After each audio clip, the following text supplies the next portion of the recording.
Thank you for coming tonight. We are live streaming this to a lot of people out there, and we want this message to go out far and wide. So tonight is very important. Now, any of you that have heard the shadow government speech before, this is that speech on steroids. So I think we'll have some eye-opening stuff here that I think a lot of people are going to see, and God willing, we'll be able to make a change. I always like to say I call myself a recovering CI officer. I go through CI Officers Anonymous, but that group is not a 12-step program. It's a 24-step program. The first 12 steps, we learn how to tell the truth again, and that's the hardest part. I also like to say that when you're a CI whistleblower, there are some perks to that, believe it or not. For example, I get my mail is open before I get it. It's kind of nice. It's like, well, thank you for that. Somebody's already been in it. My cell phone turns itself on and off, especially when I have these meetings. My wife will tell you, the cell phone will just come on right before we come and do this sort of thing. Well, that's convenient, though. That you could look at that maybe as a perk, couldn't you? If I ever get lost, we travel a lot. And if I ever get lost, there's always someone following me, so I can go back and ask directions. That's pretty cool. So, there are some perks for doing this, but I wouldn't recommend it to anyone else, I'll tell you that much. So it's been pretty interesting. I'd like to start out a little lighthearted because this is a very, very heavy topic. As my friend who introduced me and I talked about earlier, we're not just at the 11th hour, we're at the 11th hour 59-minute point in this country constitutionally. I'm sorry to say that we are living under a post-constitutional government in America now, and it's getting worse by the hour. There's a war going on in Washington. I'll talk about some of that tonight. Some of this information is the first that we've ever presented. And as some of you know, I take a bit of a risk in doing this every time I do it, and we've been living this for about 4 years, but it has to be done because this is so important what we're up against in this country. I consider myself really duty-bound. I touched on, thank you. Honey, I am so afraid you're going to fall. Yeah, and you are now famous. Thank you. Thank you. I appreciate, I was kind of watching that. Thank you. I owe you some kind of safety award, or there'll be a brown bag wrapped up in the back for you later on. I'm just kidding. I touched on this in California. Did anybody out there see the California speech that I gave? I think it was this past July. That speech, I think, to date has hit 2 million views, I think, already on YouTube, and it's gone viral. And that is just a fragment of what we're going to talk about tonight. Now, I'm going to get into quite a bit of detail, and we're going to go the full span. So feel free if you have to get up and move or something, that's perfectly fine. We're live streaming this to a lot of people out there, and the primary purpose of tonight is to do that because we want to get this message out to as many people as we can. So thanks for coming. I give this speech to any group that will take the risk to do it. Some do and some don't. The mainstream media has avoided this, and I will explain why that is later on. You'll see why that is. There are a lot of sectors that don't want this information becoming public. I talked to GOP groups, constitutional groups, libertarian groups, Tea Party groups, and I have to tell you, I meet some of the most wonderful people you could meet at these meetings. Just freedom-loving, good Americans you meet coming to these speeches, and it's really fulfilling for me. It's the best of the best. I was asked, I have a good friend, Dane Wigington, out on the West Coast. The first speech anybody took the risk to let me get up and talk about this was Dane, out in California. He's the president of geoengineeringwatch.org. He is probably one of the most professional people I've ever worked with. Now, I am no expert on geoengineering by any stretch. That's Dane's area of expertise. He asked me to come and talk about my expertise, and that is government cover-up, the shadow government, and how they silence whistleblowers. So that's what I do. He doesn't talk about chemtrails. Dane, just in his credit, talks about geoengineering. Now, the interesting part of that is, one of the reasons I went out to talk to Dane and his group was the director of the CIA, John Brennan, went before the Council on Foreign Relations. Anybody know what that is? We'll talk about that tonight, and some of that will curl people's hair. The director of the CIA, John Brennan, went before the Council of Foreign Relations last year and said that he has gained a personal interest in geoengineering and specifically strategic aerosol injection. That the CIA and the Council of Foreign Relations are interested in geoengineering. Now, I can tell you, as a former CIA officer, if they come out, the CIA comes out and says anything publicly like that before the Council on Foreign Relations, which created the CIA, you need to take note of that. Because if they're saying it publicly, my experience being in there is they're already doing it, or they've been planning on doing it for some time. So you can actually go on CIA.gov and you can see John Brennan give that presentation before the Council on Foreign Relations. So maybe Dane's onto something. But I want to give him credit because he's the first person that had the guts to let me come out and talk about some of this stuff in public. So kudos to him. All right. I also like to say I am not a Democrat, nor am I a Republican. I'm a constitutionalist. I'm an independent. For me, it's all about the Constitution based on where I come from, and I've seen some of the worst of the worst. This is not a conservative or liberal talk at all. It's completely nonpartisan. What I'm trying to do is bring people together under the United States Constitution, because what they want to do is they want to divide us and split us apart. And if they can do that, especially globally, they can eliminate what America is and the unity that we have. And you can see that with all the unrest and all the racial stuff and all the protests.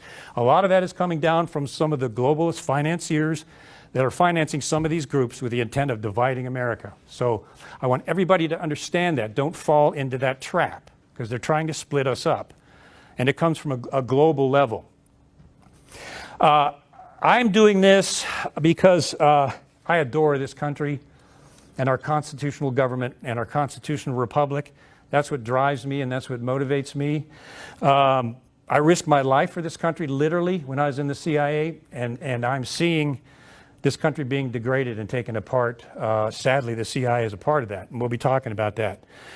I risked my life. I swore an oath to defend the Constitution against enemies, foreign and domestic. Sadly, one of our biggest enemies to our freedoms happens to be a domestic one, and it's coming from our own government. And that sounds shocking when you first say it, but when we get into some detail here and we actually prove it, you'll find out that it is indeed the truth, that from the inside out is where the attack is coming from, the really serious one.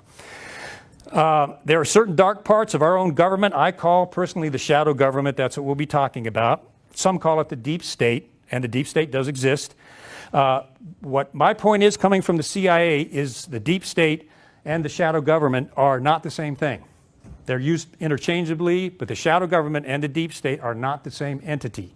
They are joined together in a matrix, but they are not one and the same, and I'll explain how that is, why that is. And it's important to know that. They're both a threat to our Constitution. I come from the belly of the beast, the deep secret inner workings of the government that no one sees on the outside, the massive system of secrecy and the matrix of secret intelligence agencies that are now manipulating our elected officials behind the scenes. There's a serious threat to our democracy and our constitutional republic by the shadow government and its associated deep state. In a few years, we may no longer have a constitutional republic. Some people think that we already do not have a constitutional republic, and I, sadly, personally happen to be one of those, that the Constitution is over, except for those of us that still adhere to it as the supreme law of the land. The government has superseded that in a gross fashion, and we're going to talk about that in detail this evening. If you could please hold your questions till the end, and I will be available at the back table when we are done. I'll answer any questions that I can. I've met some of you personally that I've been talking with online, and some folks from previous speeches, so it's so good to have you here. And we're live streaming to a lot of folks. So welcome to everyone that's watching this tonight. We hope that will cause a bang. So, all right. I'm going to focus on the shadow government. The unconstitutional power of government secrecy. I call it the tyranny of secrecy. Our government has such a powerful, large matrix system of secrecy that it has literally taken over our elected government in a very complex fashion. They've been doing this for almost 60 years, and they've got it perfected. I always like to start my talks with this because it is so important. The Constitution of the United States is the supreme law of the land. It's not a document of philosophy. It's not a written piece of ideology that's just a nice way for a country to do business or an ideology to follow. The Constitution of the United States is the supreme law of the land.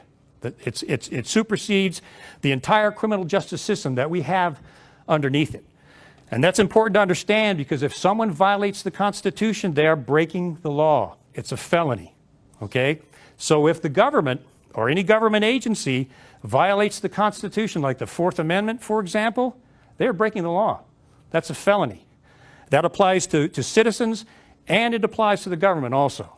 So if we remember that, we understand that, we're going to want to hold some people in Washington accountable for some of the things that are going on there. I mentioned that the shadow government and the deep state are two different entities, although they are joined together in this vast matrix that we see in Washington, D.C. and beyond. The deep state is the secret government, all of the secret intelligence agencies that are functioning in the dark behind the scenes. That is the shadow government. And it binds much of the deep state with secrecy, secret oaths, secrecy agreements, and other things that bind a lot of large contractors and others from saying anything about what they see. The deep state, however, is the system, and you can see I put a $ on system. The deep state is a system behind government. The military-industrial complex, I'll be talking about that. The currency of the shadow government is the power of secrecy, fear, and intimidation. That's the shadow government. I know, because I was a part of that. I was a counterintelligence officer, interviewer, and that's how it works. The currency of the deep state is money, power, and greed. So they're two different things. They're joined together, which I'll explain, but they're two different things that function with two different systems of control that are manipulating our government behind the scenes. Let's look at this.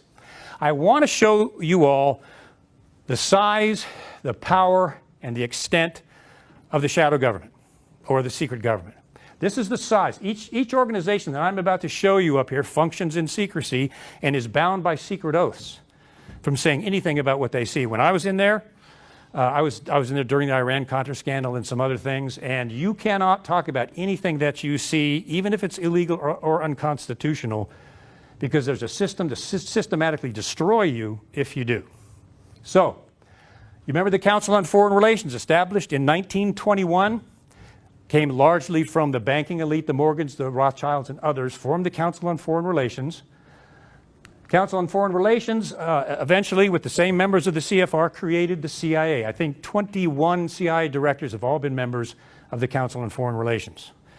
That is an unconstitutional organization, and it has been since its founding in 1921. I'll get into that. And this is, I'm taking a library of information and research and trying to distill this down into as short as I can get it. So there's a lot of stuff here, but we'll try to keep it simple. Then the Council on Foreign Relations in the beginning and the CIA had a direct established contract with the mainstream media.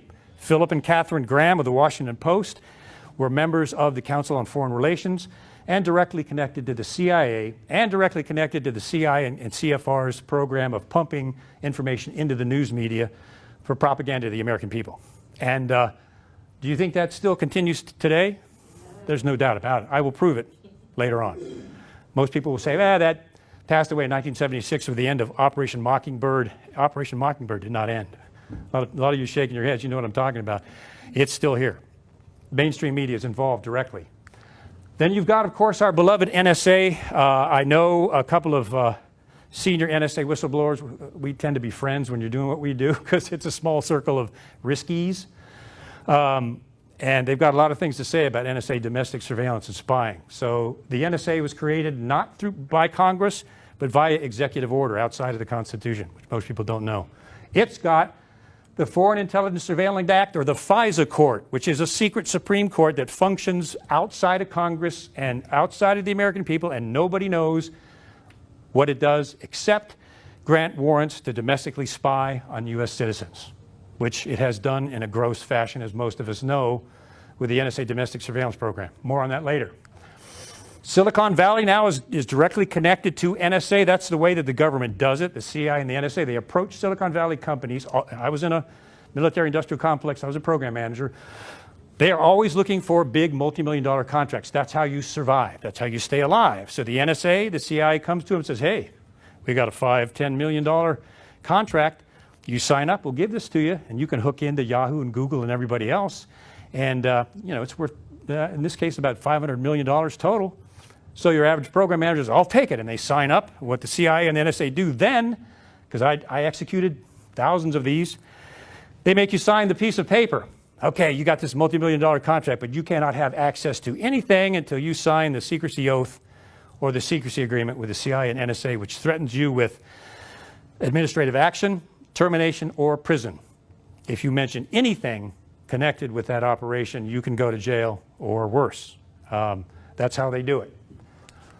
Joint Special Operations Command is the President's, people don't know this exists, it's the President's private army.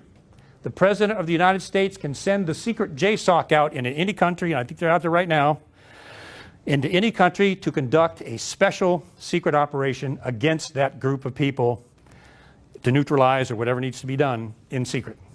That's the JSOC.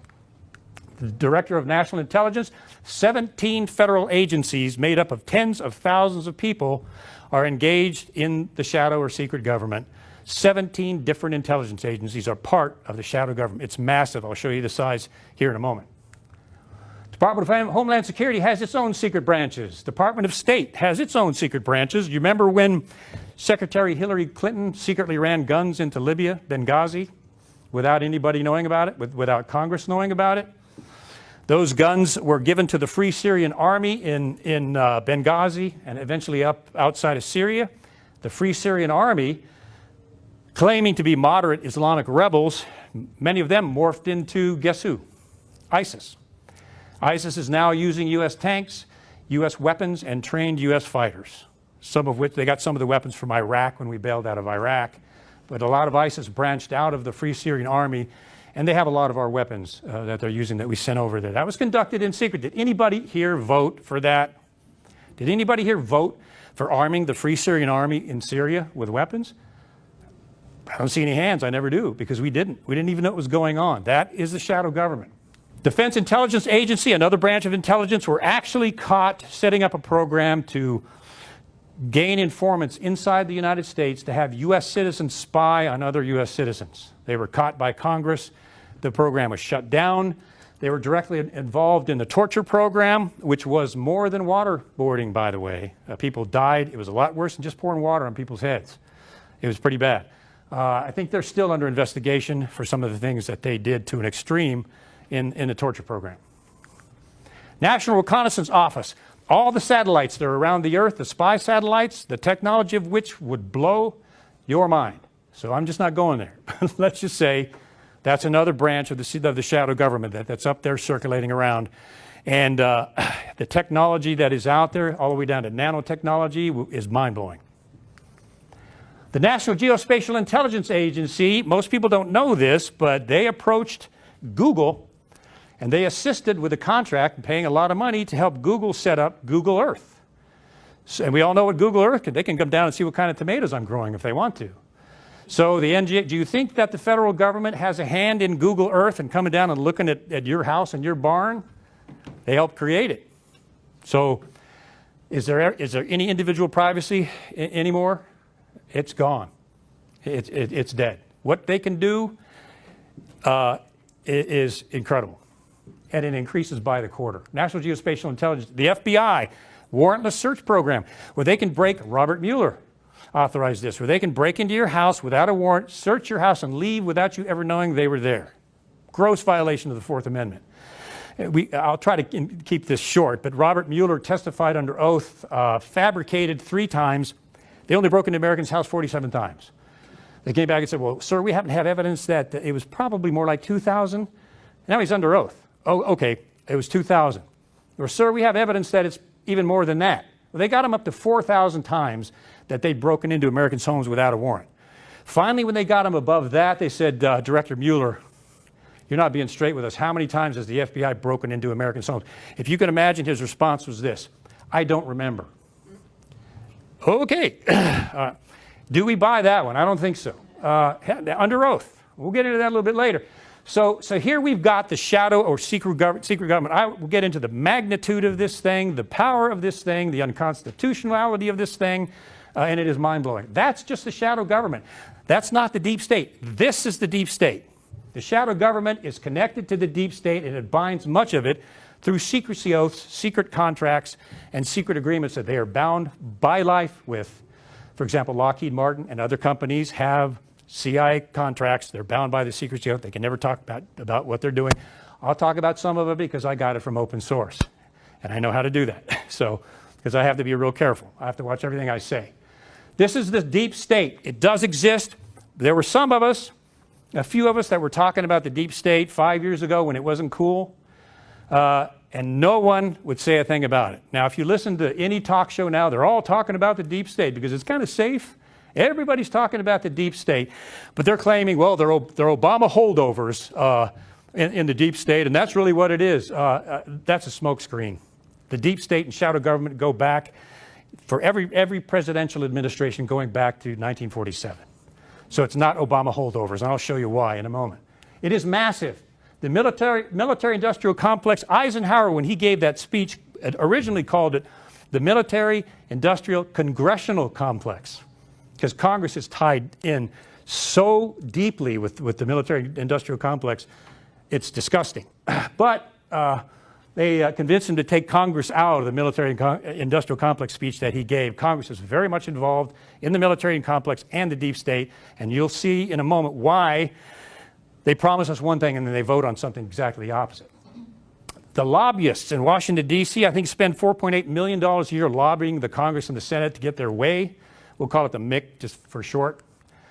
Wall Street, directly connected to the deep state at the hip, and it is so connected to the Treasury now, they're almost like business partners. And a lot of Wall Street has billions in offshore accounts that nobody knows about, connected directly to the Department of Treasury, which has a secret database on us, by the way.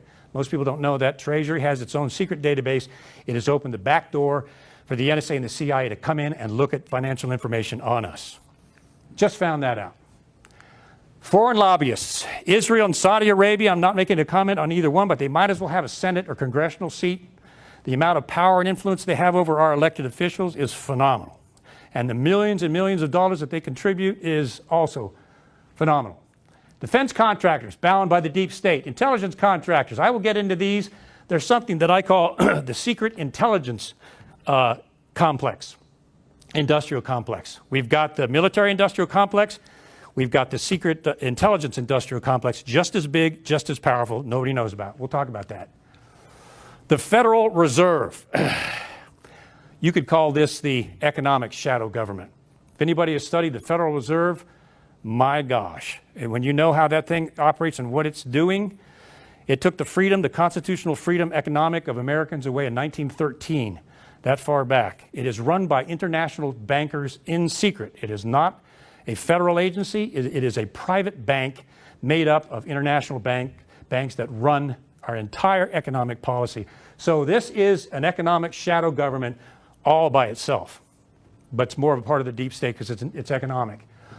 From the Council on Foreign Relations came the International Monetary Fund and the World Bank. Do you see globalism happening here? You mentioned the New World Order, and everybody freaks out. It's a conspiracy theory. And you will just set that aside because there is a global economic order with these going on right now outside of our Constitution, running American economics now. You want to call it the New World Order. You want to call it the globalist order.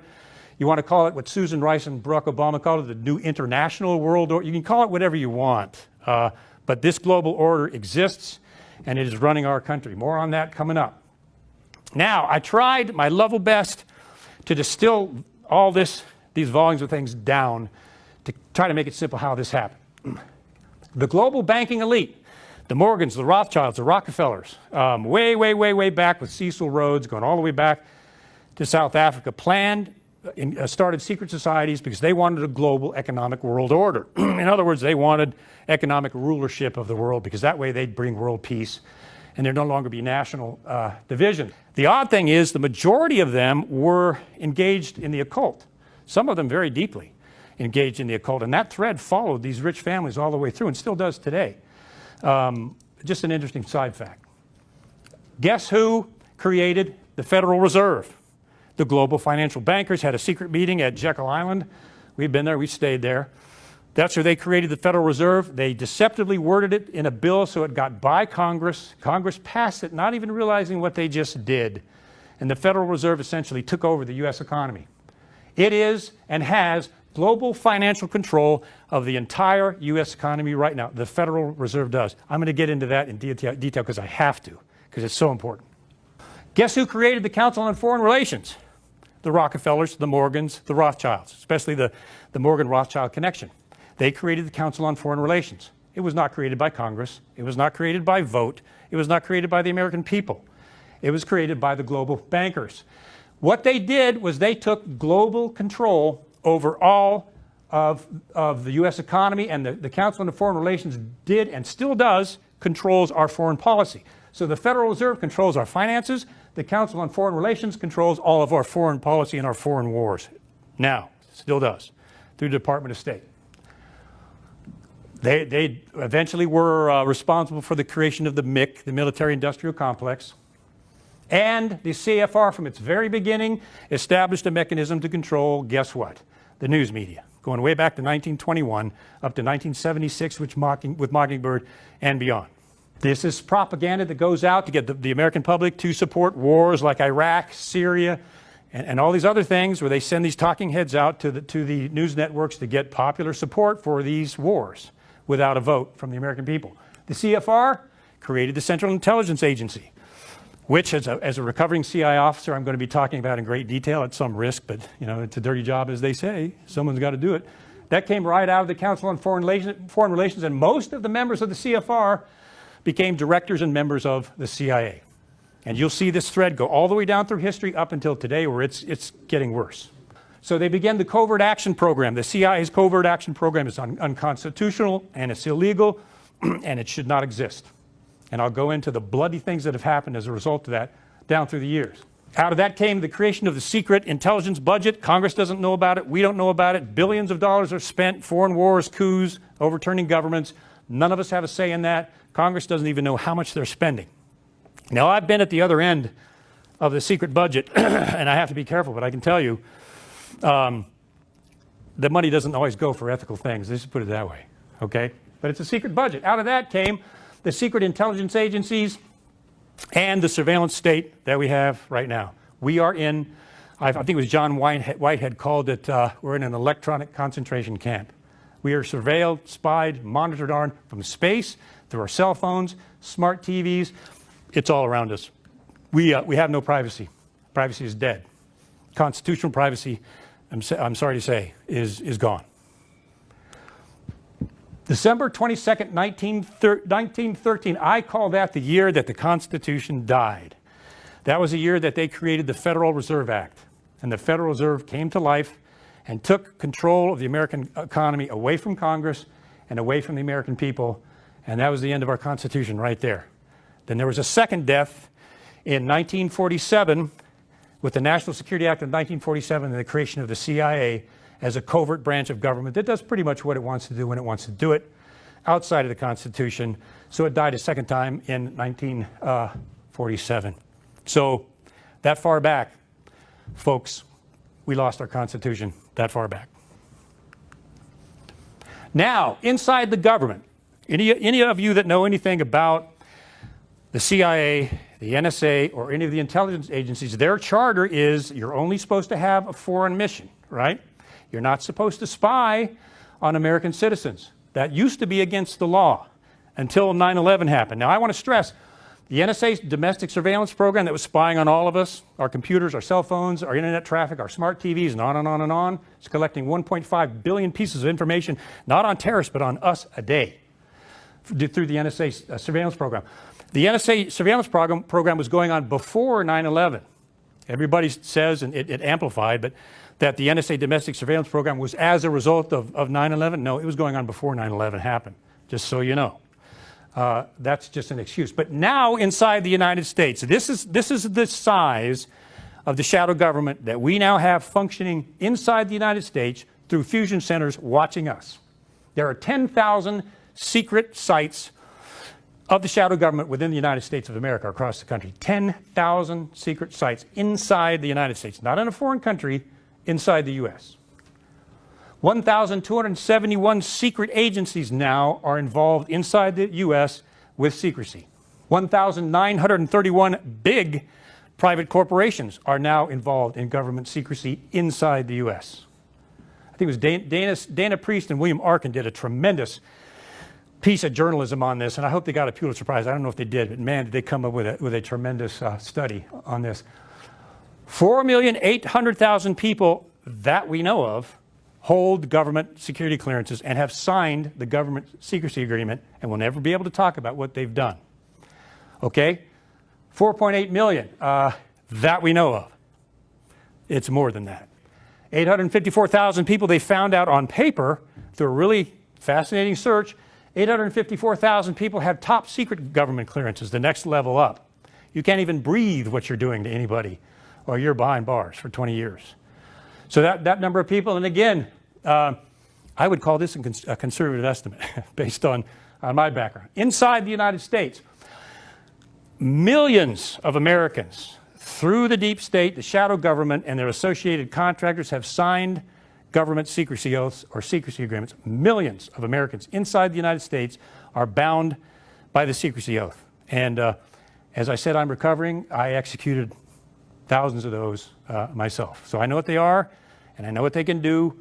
And then it put a friend of mine, John Kiriakou, who exposed the torture program, they put him in jail for 2 years for a simple mistake. So inside the United States of America, people, not outside, not in a foreign country, bound by the secrecy agreement. I will get into this in some detail. Those of you from Waycross, Georgia, or nearby, we talked about Waycross, I think, in the lecture I gave there. The state secrets privilege, the most tyrannical power of the U.S. government, actually was created with a crash in Waycross, Georgia, and we'll talk about that later. The CIA and the NSA can shut down any case against it that it does not like using the state secrets privilege. Shut it down, seal the evidence, and not even Congress can get access to it ever. Just stop it, just like that. Ironically, the wording of the state secrets privilege was derived from the monarchy of the King of England, his executive privilege. They actually took the wording from the very province we were supposed to rebel against and used it to create the state secrets privilege to silence Americans from talking about anything that the shadow government does. Now, the military industrial congressional complex, I like to stick that back in there. And you'll see why. It's going to make you mad when you see what the influence this has over congressmen and senators. Here it is. The Congressional Armed Services Committee has 48 senior members, acting senior members, and they vote on the Defense Authorization Act. They just voted the act again, increased it. They vote on the Defense Authorization Act, and they decide which of the major military industrial corporations get the money. Lockheed Martin, one of the big dogs on the block. They do surveillance on us, for the U.S. government. Lockheed Martin holds the contract to monitor everything that we do with the International Revenue Service. All of your paper correspondence, your telephone calls, and anything you do with the IRS is monitored by Lockheed Martin on the part of the MIC, the Military Industrial Complex. General Dynamics, a big one. Bombs, planes, and missiles. That's what these people do. Do you think that their motivation is peace? Or do you think their motivation is war and let's keep cranking this stuff out because we've got to get more contracts? That's the system. Northrop Grumman, Raytheon, Boeing, and of course, this is where Booz Allen Hamilton, Edward Snowden, he came out of, and we'll talk a little bit more about that later, was Booz. Booz goes way back. This, in the military-industrial complex, $1 trillion with a T, annual spending for defense-related purposes. And guess who the biggest arms dealer in the world is? Us, the United States government. I wish I could say I used to be involved in that, but I can't. $46 billion a year in foreign arms sales to governments like Pakistan that hate us, and Saudi Arabia, whose basic doctrine is the elimination of the West.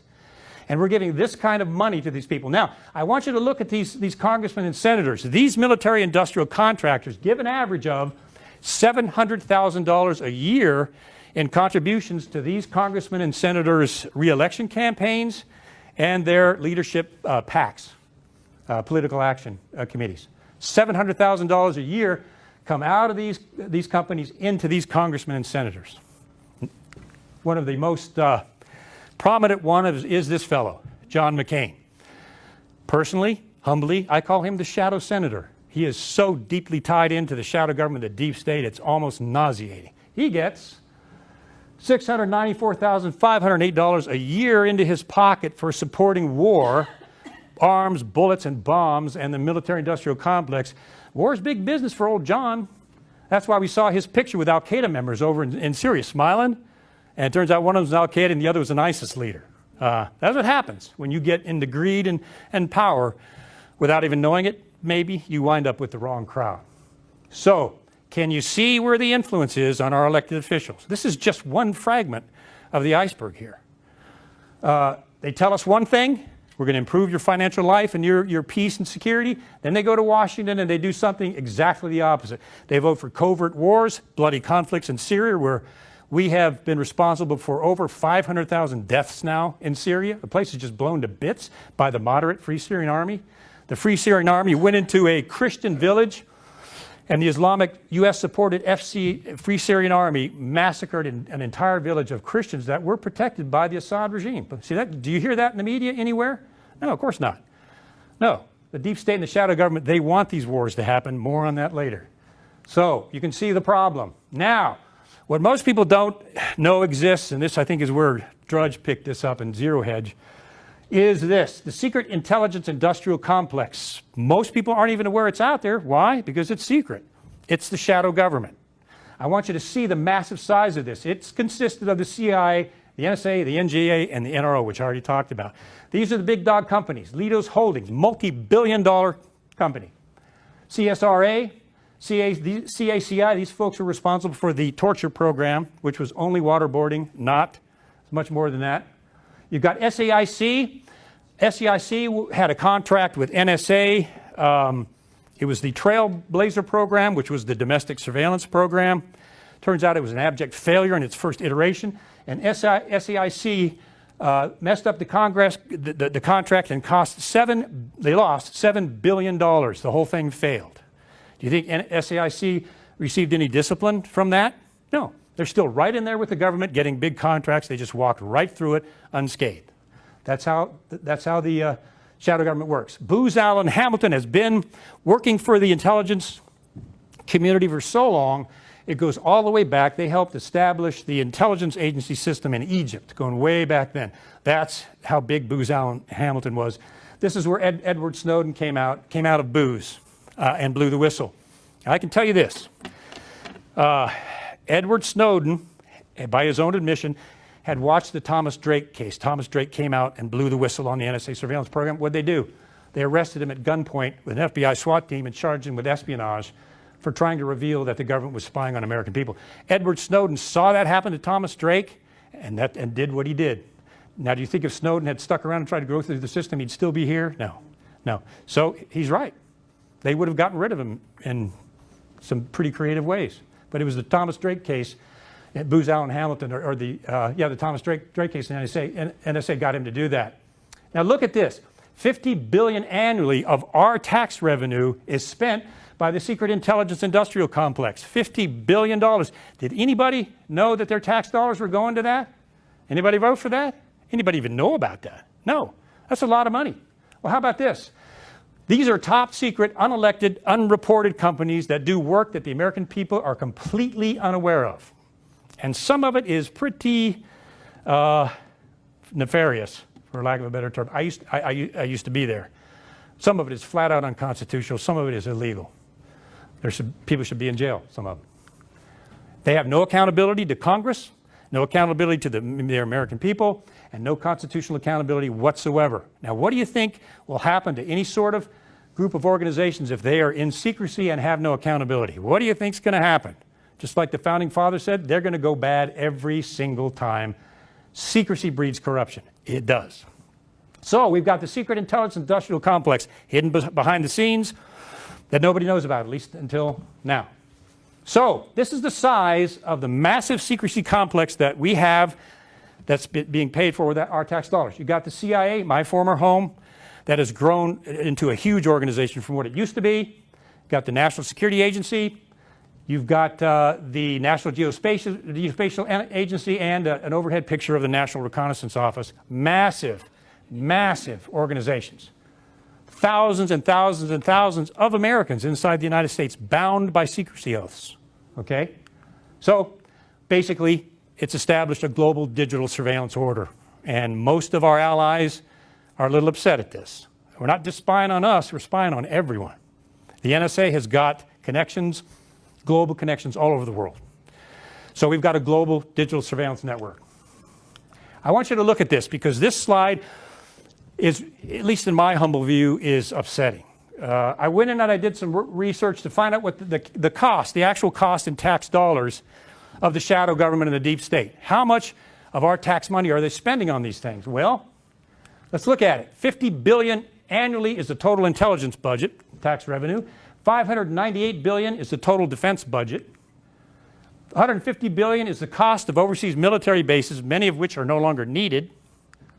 $5.9 billion military aid to foreign countries like Pakistan. As I mentioned earlier, people who hate us, we give them millions a year out of the shadow government funds. $4 billion, I mentioned this earlier, is about what's spent from congressional on lobbying Congress on behalf of Lidos Holdings and others. About $4 billion annually is spent just on lobbying Congress alone. Now let's look at us. Let's look at that's $803 billion in tax revenue that's spent. I understand from other sources it's more like $1 trillion is spent a year on the deep state and shadow government complexes. About $1 trillion a year is probably a better figure. I just broke this down specifically from what I could dig out, but it's about $1 trillion is what they're spending of our tax dollars. Anybody vote for that? I know I didn't. Anybody know about that? Yeah. Now look at this. What's the cost to Americans' vital security? Does not the Constitution say that government's function is to protect the safety and security of Americans and serve the people? Isn't that the whole idea? Well, this is what's happening to Americans. Social Security has been stolen. They've taken all the money out of Social Security and spent it on this stuff. It's now in the red.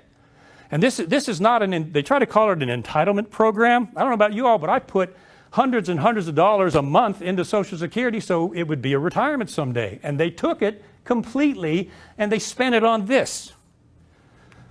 How about this? Medicare. I mean, people are suffering. People are, another entitlement program. We've got to cut this back because we've got we have a budget deficit. I'll tell you where you can cut it back. You can cut it back right here. But they're not touching that. They're expanding that. How about this? Medicaid. They're defunding Medicaid. It's another entitlement program. There are people in the United States who are poor and they need help. And the government is supposed to be helping them. Oh, you want socialism. Did I say that? You want to take care of American safety and security and then they brand you as a socialist? No. I'm a constitutionalist. Hello. How about this one? Healthcare. Took decades for them to come up with a healthcare program while Americans went bankrupt, suffered, and especially the aged, they died without insurance. Shame on the Republicans. I was a Republican for 20 years. Shame on the Republicans for never doing anything about that. Now, when the Democrats did, they brought in the big government and just made it worse. Welcome to government. Welcome to both parties.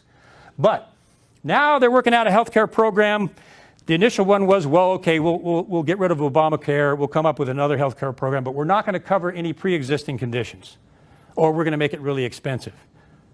You could probably nudge somebody next to you and you got a pre-existing condition, Probably most of our friends have pre-existing conditions. That's probably over half the population have pre-existing conditions. I mean, come on, please. Anybody over 50 probably has a pre-existing condition, okay? Infrastructure is crumbling. Unemployment is twice what the government reports it is. Americans are suffering, and there's actually poverty in the United States. How can this be when we're spending this amount of money on stuff that we don't even know about and we're not even voting for? I mean, that's an outrage. People are starting to not just get educated on that, but they're starting to get upset, and that's where things start to change. When people get upset enough to take action, now we're getting somewhere. Okay? All right. I want to talk about this one at maybe some personal risk. I consider the CIA as the central node of the shadow government because of its unbridled, unconstitutional power, which it has. Unbelievable amount of power with no congressional oversight. They say there is, but there ain't at all. It manipulates the other intelligence branches. The Director of National Security was supposed to stop that. I can tell you he doesn't. The CIA still is manipulating these people, these agencies. It controls multiple defense intelligence corporations, which I've talked about. It manipulates the president and his political decisions. Remember false intelligence that led us into Iraq and the death of 500,000 Iraqi citizens and 5,000 troops and 200,000 American troops that were injured on top of that, based on false intelligence, which most of us are convinced was intentional.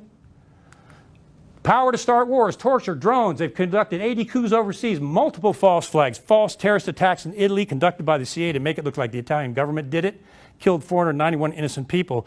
It was a CIA false op made to look like a terrorist attack. Google it. It's in the history books. They did it. I have a friend, Paul Williams. I'll put a plug in. He wrote a book called Operation Gladio, The Unholy Alliance.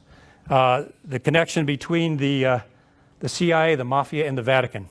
The CIA used the Mafia to run drugs, and they laundered the money through the Vatican. Paul's book, I endorsed it.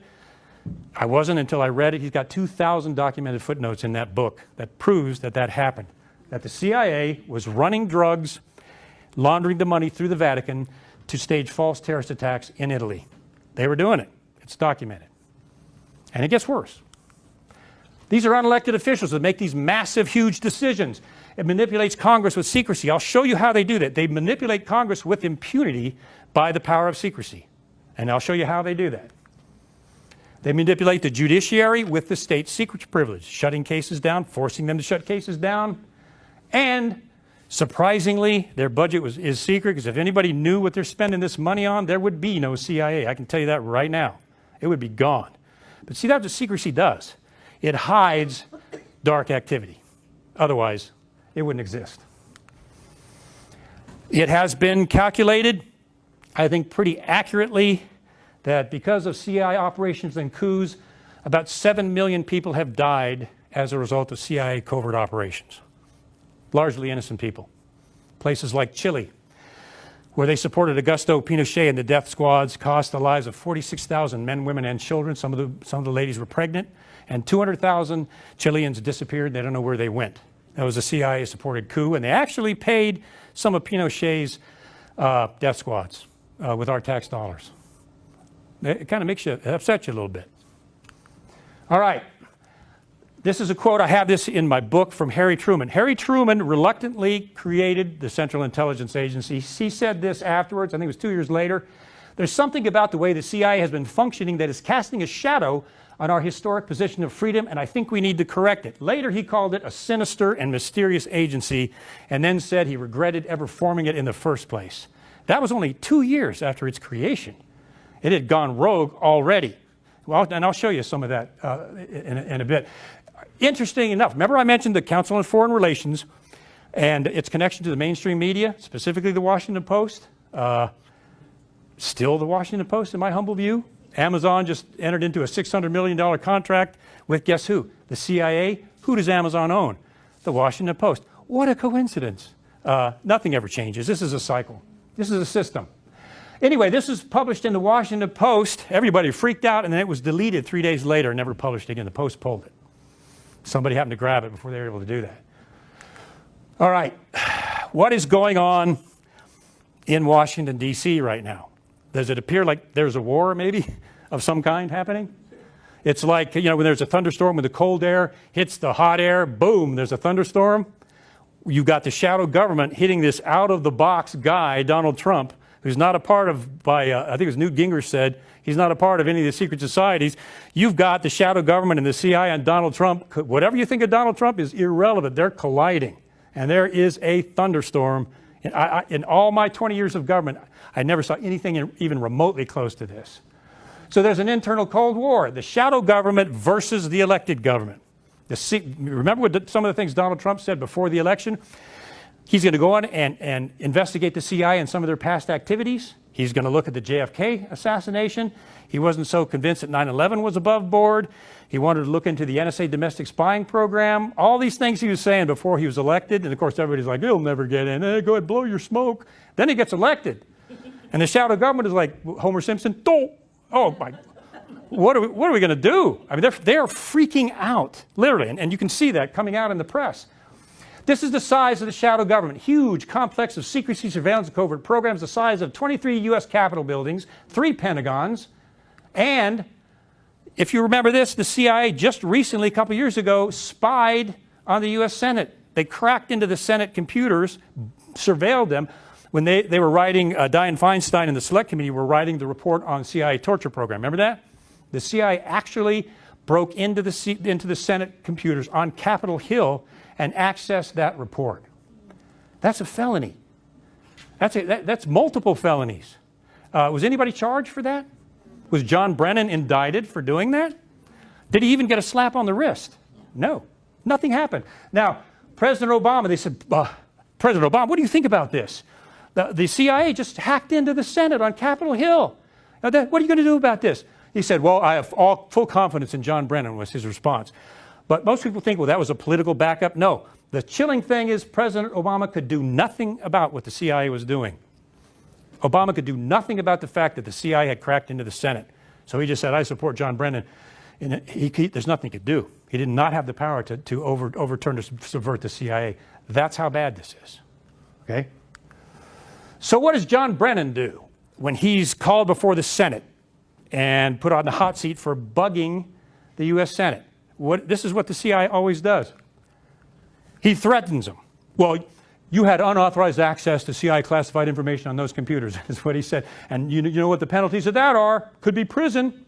So you're saying I spied on the Senate. Well, I'm telling you, you had unauthorized access to CIA documents, and you could go to prison for that. Was his comeback. And I know, because I was in there, that is their MO. They always do that. That's how the shadow government works. But that is actually what he did. He threatened the Senate with prosecution for accessing CIA shadow government documents. Outrageous. Secrecy, and I'd like everybody to remember this, secrecy outside constitutional constraints, corruption, and failure are inevitable. Government itself is going to go bad every time. That's one of the genius things the Founding Fathers knew after all the research and history they looked at. Government will go bad every time. People in powerful positions of government will go bad every time. Secret government goes really bad over time because there's no accountability. You take anybody with no scruples or ethics or some sort of accountability, they're going to go bad. It's human nature. This is some of the corruption that has happened because of secrecy. Do you remember Pearl Harbor? Now, they said, we're creating the CIA because we don't want another Pearl Harbor. You've probably heard that before. Did you know that FDR had received hard intelligence that the Japanese were going to attack Pearl Harbor? Before it happened, he removed the defensive ships from Pearl Harbor that could have stopped that attack, held the intelligence along with Winston Churchill, and allowed that attack to happen. Now, if you don't believe that, I have an intelligence hour program where I brought retired Admiral Ace Lyons on, former commander of the Pacific Fleet, interviewed Ace on this, and he said, bullseye. That's exactly what FDR did. So we got this right out of the horse's mouth. So even the creation of the CIA was based on a fallacy. They could have prevented Pearl Harbor. 2,700 Americans, I think, something like that, died in Pearl Harbor, and they went into a war that probably was unnecessary. I understand the Japanese, according to Ace, Admiral Lyons, Japanese tried to surrender, I think, 5 times, and it was ignored, and they pushed the war forward anyway. Pearl Harbor was a myth.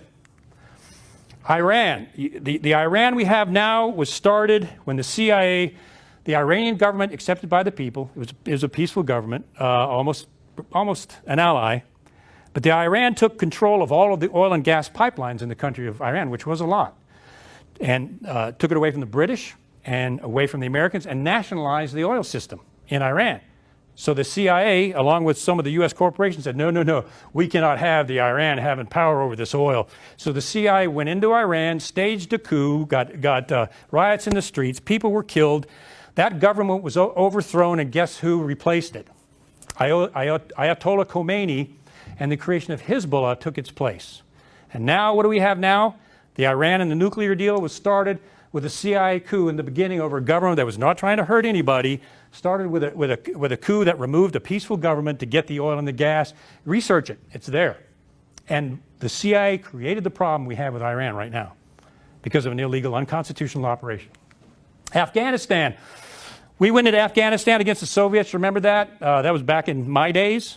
And we taught the Mujahideen, radical Islamic cells, we taught them how to blow up cars, how to build bombs, how to shoot missiles, stingers, and the whole shebang. Taught them all that stuff. And after the Soviets pulled out, do you think the Mujahideen stayed faithful to the United States? No, that's not who they are. What happened? They created ISIS. Well, originally they created Al-Qaeda, which morphed into ISIS. But out of Afghanistan, the Mujahideen, once the U.S. had pulled out, created Al-Qaeda, came back around, boom, and became our enemy. Started by a CIA operation. In intelligence circles, we call that blowback. When you do an operation thinking that you're a real big dog and then it all goes wrong and comes back the exact opposite way, that's pretty much the history of the CIA, if you read through some of these operations. Essentially, the CIA is responsible for the creation of Al-Qaeda. That is not an understatement. Okay? The fall of the Soviet Union, I was there. It was a complete surprise to the CIA. The CIA they had no idea the Soviet Union was about to fall. This is the most powerful intelligence agency of the world. The top of the evolutionary heap is what we thought of ourselves. Above the little people. And when you get that kind of arrogant, narcissistic mindset, you start doing stupid things. So when the Soviet Union fell, the CIA was like, what just happened? They had no idea. They completely missed it. Iraq. The CIA, many people think it was intentional because they had a vendetta against Iraq, provided false intelligence to the President of the United States that led us to one of the worst military moves in United States history. Then we have Libya. We ran guns into Libya. We didn't like Muammar Gaddafi, although he was giving us intelligence on Al-Qaeda. He destroyed his weapons of mass destruction. He told us, hey, if you want to take over Libya, I'll move into a safe haven country. If you want, I'll get out of it. I'll do anything you want.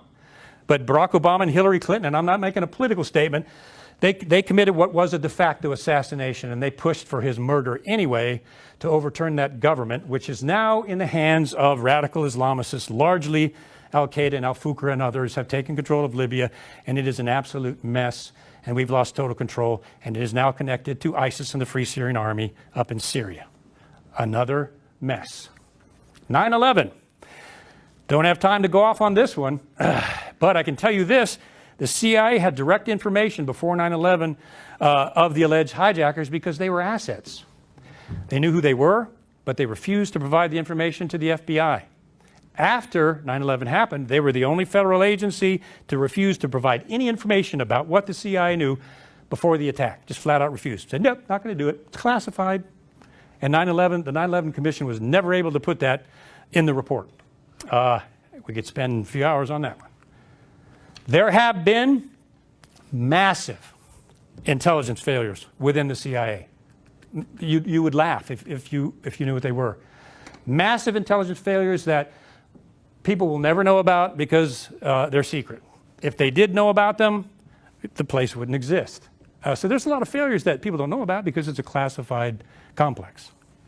So corruption and failure are inevitable whenever there is a secret form of government. It is the nature of the beast. Not an understatement.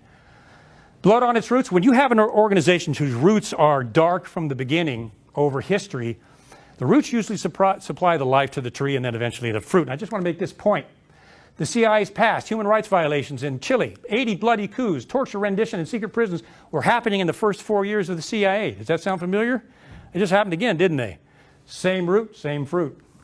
False flag terrorist attacks in Italy and more.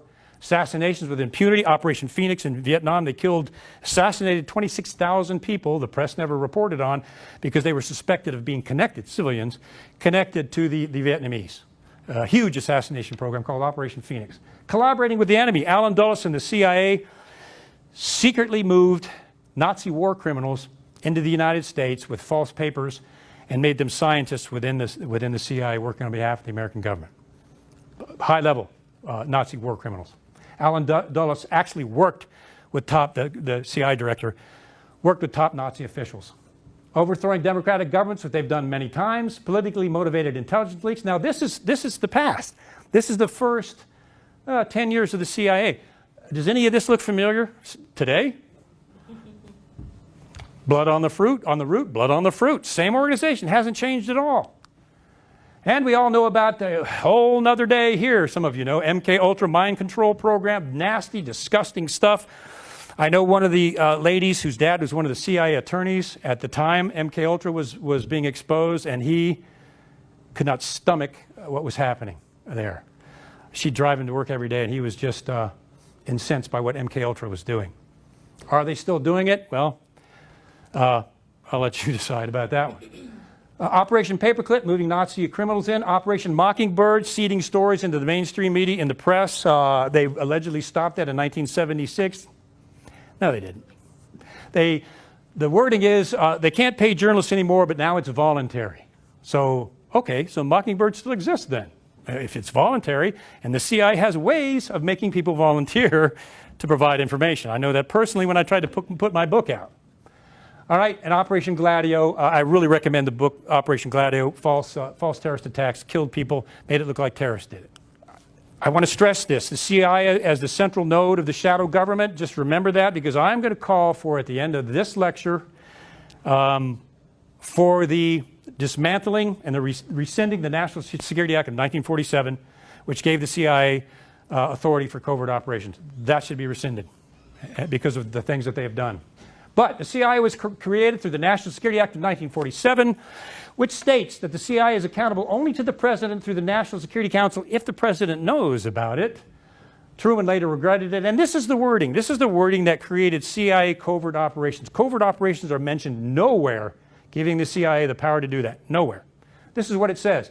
Allows the CIA to, quote, perform such other functions and duties as the National Security Council may from time to time direct. Now, do you hear covert operations, bloody coups, supporting terror cell? Do you hear any of that in there?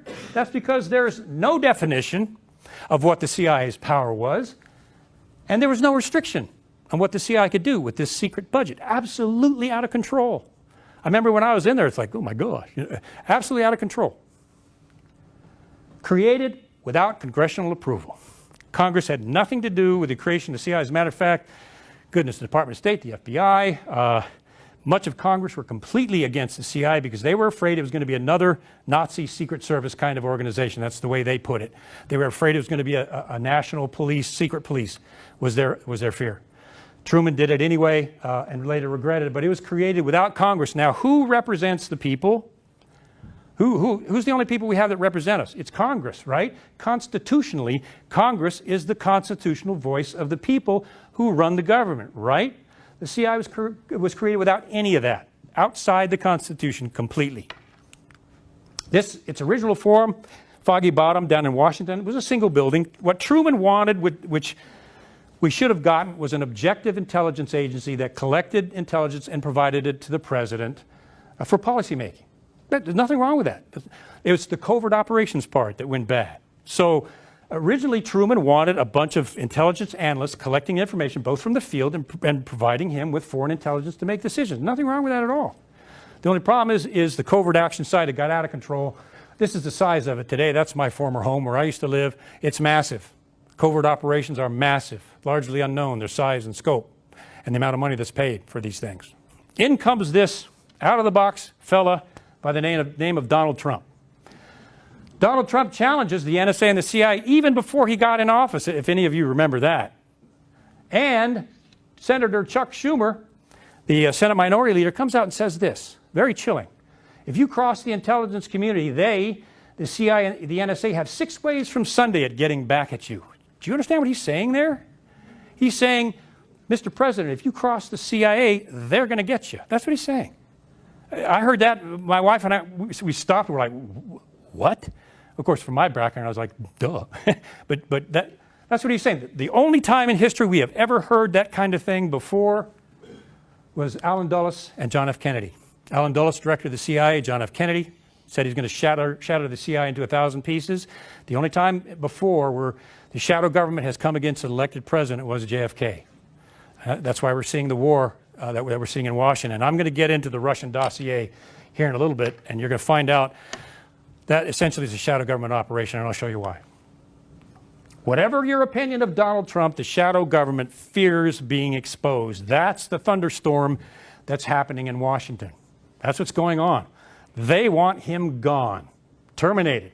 And they're doing a character assassination right now on him and his kids and his business partners. They just indicted Paul Manafort. You all have heard that? Do you know that Paul Manafort, you know what they indicted him for? Colluding with the Russians on behalf of the Podesta Group, which was a Hillary Clinton, that's her former campaign manager. So he's not indicted for colluding with the Russians for Trump. They just indicted him for colluding with the Russians on behalf of the Podesta Group, Hillary Clinton's campaign manager. Did you hear that anywhere in the mainstream media? Yeah. it is absolute collusion, but oops, it's on the wrong side. But they're making it look like Manafort has just been indicted because of his connections to Donald Trump. That's not it at all. It's a lie. So,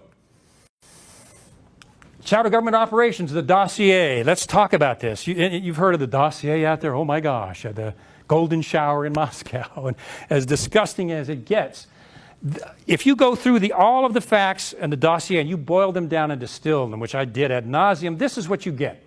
Russian intelligence supplied false information and interfered with the presidential election, and Fusion GPS and Mr. Steele, a former British intelligence officer, if there is such a thing, paid senior Russian security officers to provide the information on Donald Trump. They got the information from senior Russian intelligence officers in Moscow. That's kind of collusion there, isn't it? But it was to dig up dirt on Donald Trump, not to eliminate him.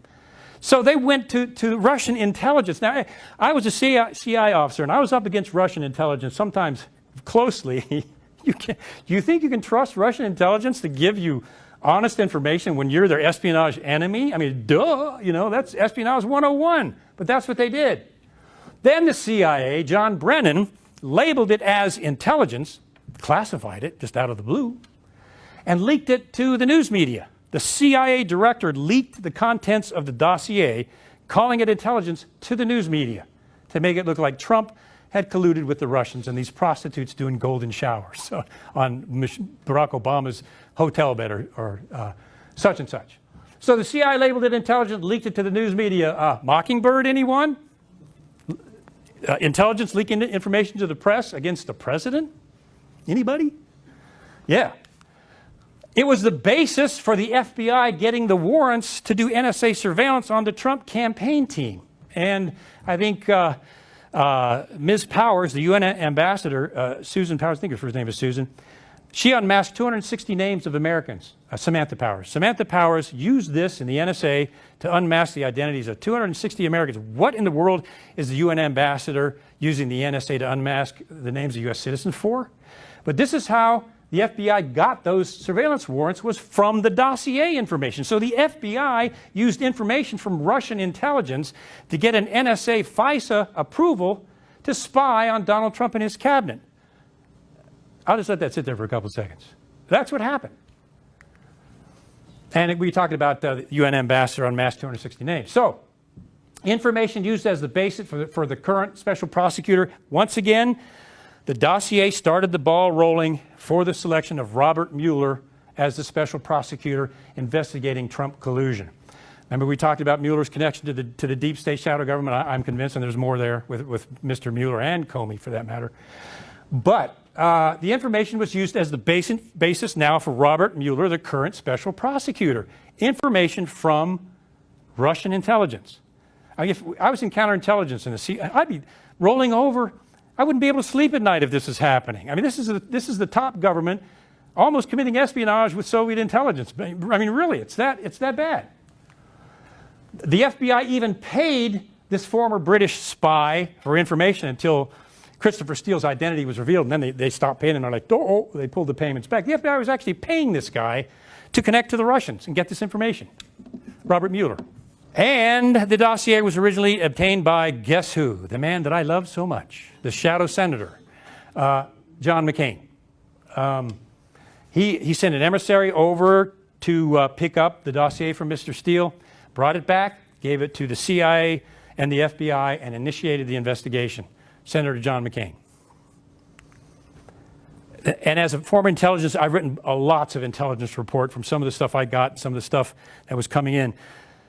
This thing is, I've read it. It's poorly written. There's false information. The grammar's, there's misspelling. The grammar's even bad in this thing. When you're an intelligence officer and you write a report, you get one word misspelled, and they kick your pancake maker all the way down the stairs just for one error. And this thing looks like it's written by a high school kid almost. What the heck? I think they put it together so quickly they didn't bother to write it properly because they wanted that sucker out there to get this guy Trump, I mean, really. So here it is. Let me just sum this up. As a foreign intelligence officer, as I sifted through this is what I came up with. They paid Russian intelligence for the information. Sorry, but I just got to laugh. It's almost funny. They paid Russian intelligence for the information. Then they disseminated that information from Russian intelligence to the CIA and the FBI. Then the CIA leaked it to the press from Russian intelligence. Then the FBI used that for their FISA to do the NSA surveillance on Trump's campaign team. Now, this is all facts. You can go out and verify all of this, all of it. This is just facts, by fact by fact. And which eventually led to the special prosecutor Robert Mueller of 9/11 warrantless wire search lying to Congress 4 times fame. We could just stop right here and go home and maybe get a Big Mac on the way and then all be over. But I wish I could say it didn't get worse. But people need to understand that is a shadow government, in my humble, meek, and mild view. That's a shadow government operation against the sitting president, about as obvious as you can get. Not the Russians trying to get Donald Trump elected, the Russians getting paid to provide information to keep him from being elected. Okay, so what does evil look like in the government? What's the face of evil look like? It's a dark hooded figure hidden away in a smoky room doing nasty things on a computer or a covert operation. What does the face of evil look like in the creation of the CIA? Mind control experiments on unwitting human subjects with MK Ultra, sex abuse, drugging Americans and Canadians without their knowledge. I think they were trying to do split personalities through sexual abuse and other things, and some kinds of torture to see if they could split a person's personality, turn him into a warrior type. Mind control experiments, secret enhanced interrogation and murder. Enhanced interrogation, have we ever heard that lately? This is going on back under this guy in the first 10 years of the CIA. Black site detention and rendition. Does that sound familiar?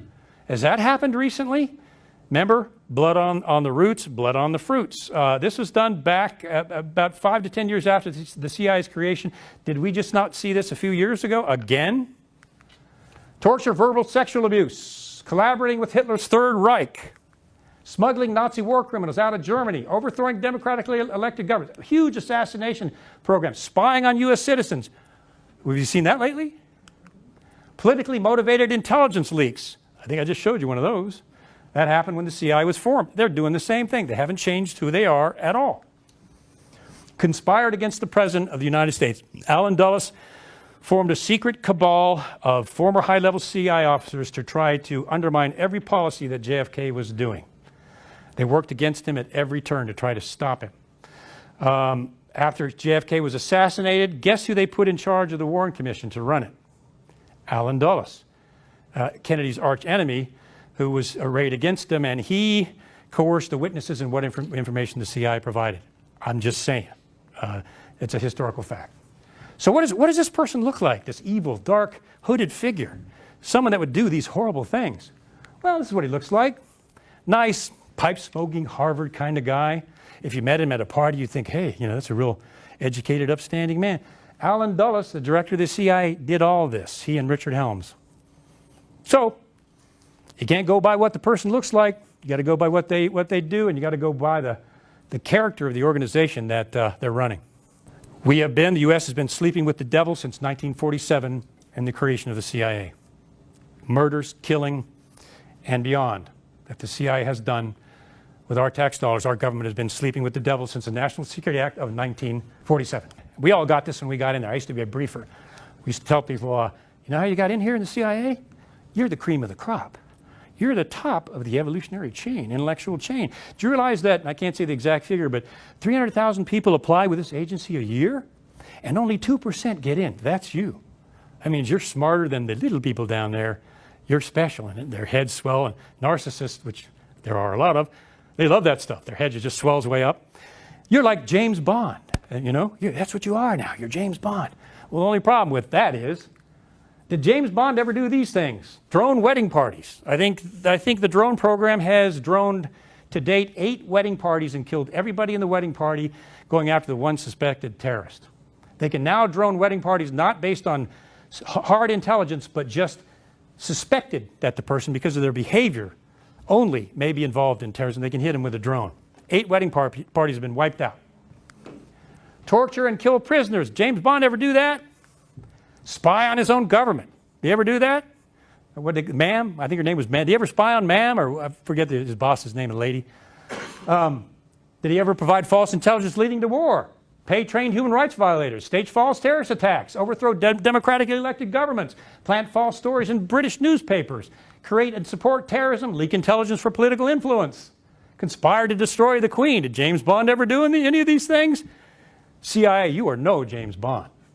Let's just get that straight right now. Did he ever run drugs for money? That's a whole nother hour there. It's pretty clear that the CIA got into the DEA and manipulated the DEA, and the CIA has been involved in drug running for years. Operation Gladio being one of those, with secret budgets. Obstruction of justice. Remember, violations of the U.S. Constitution are what? A felony, right? I mean, if we're under people under the rule of law, constitutional law, it's a felony. At least it used to be. Obstruction of justice. Operation Paperclip. The CIA created false files on these Nazi war criminals, made them look like they had no connection to the Third Reich, and then presented them to Truman. Truman read through them and was like, okay, this guy wasn't involved with the Nazis, bring him over. They lied to the president, fabricated the intelligence, got these Nazi war criminals to do scientific experiments, probably MK Ultra related things, inside the United States. MK files, when it finally went before Congress, what did the CIA do? They destroyed the files before they went to testify. That's why, with the release of the JFK files, which never should have been classified in the first place, they should have been public source. But the big controversy about the release of the JFK files, with Trump doing that, I think is awesome. But do you think the CIA archived the files of the names of the assassins, if it did or did not use? Do you think that they're going to archive that so it can be retrieved at a later date? I mean, that's laughable. They did in MK Ultra. Did they say, well, yeah, this is illegal, unconstitutional, human rights violation, but we'll go ahead and store these files in archives, and in 30 years people can see all the dastardly things we did? Do you think they did that with JFK? Absolutely not. That stuff will never see the light of day because it no longer exists. The Warren Commission, the CIA controlled the documents, the witness tampering, because they put Alan Dulles, the CIA director, in charge of the Warren Commission. And he decided what CIA officers were going to testify, which ones weren't, and what documents were or were not going to be provided, which were few. Iran-Contra lied to Congress. The CIA lied to Congress. A felony. Destroyed all their files, all the Iran-Contra files, and were running drugs to support the Contras. All, not just a violation of U.S. law, it's a violation of international law, obstruction of justice. The torture program destroyed all the tapes.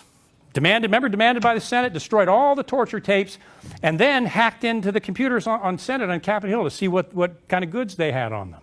Obstruction of justice to the 10th power. I mean, how much more do you want? Spied on the U.S. Senate. The CIA withheld the JFK documents. I talked about that. They had no right to do that. You will find out that most of that stuff, it has nothing to do with classified operations or sources and methods or anything. That should have been released to the American people from day one, with some exceptions. There may have been a couple of sources, which I strongly doubt they may have wanted to protect, but I strongly doubt that. One of the things the CIA has done, just so you know, is they got passage of what is called the Covert Identities Protection Act. And what the Covert Identities Protection Act does is make it a felony up to 20 years in prison if you reveal the name of any CIA agent who was undercover or is now undercover, by accident or intentionally. That's how they got John Kiriakou. He accidentally handed someone a business card, not knowing that this guy used to be undercover. Of course, they were waiting for him. And that was their excuse, was that statute. So the CIA can and is, I am sure, because I know them, they're going to say with JFK, well, Covert Identities Protection Act, we had covert officers involved back then, and I'm sorry, but the law says we can't reveal any of their names or what they're connected to. Case closed. See how they do it? That's the shadow government. That's the power of secrecy. Okay, more. Abuse of secrecy.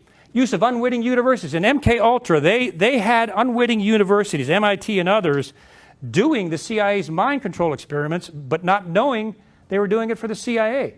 They thought they were doing noble stuff, and the whole time it was a CIA operation. They lied to the universities and had them conducting these experiments, not even knowing that they were doing it for the CIA, till later.